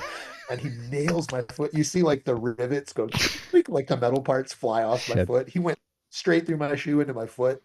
I'm like, I can't make a face, dude. I'm just like, I'm not gonna react, right? But he's just chewing my foot up. It was about 12 minutes before that dog stopped. That's unusual, dude. 12 minutes, that's unusual, Yes, dude. yes, that's persistence, no question. He It's was like I legit. know this is working normally. He was so pissed. Yeah, it was good. By the end of the session, like we're playing a little tug and stuff, and I mean, we're working. We've only had about 3 sessions, but like, man, when you see dogs like that, you're like, fuck, all right, this dog Yes, has he's got some shit to him. I love him, dude. He's rad, dude. Yeah, not, it wasn't scared though. It was like, all right, bitch. It was good. yeah, no, Immediately no, you see him, and you're like, we could do something with that dog, dude. Like that dog, we could do something with. All right, man. I good gotta go one. eat some food, bro. I'll talk to you later, man. All right.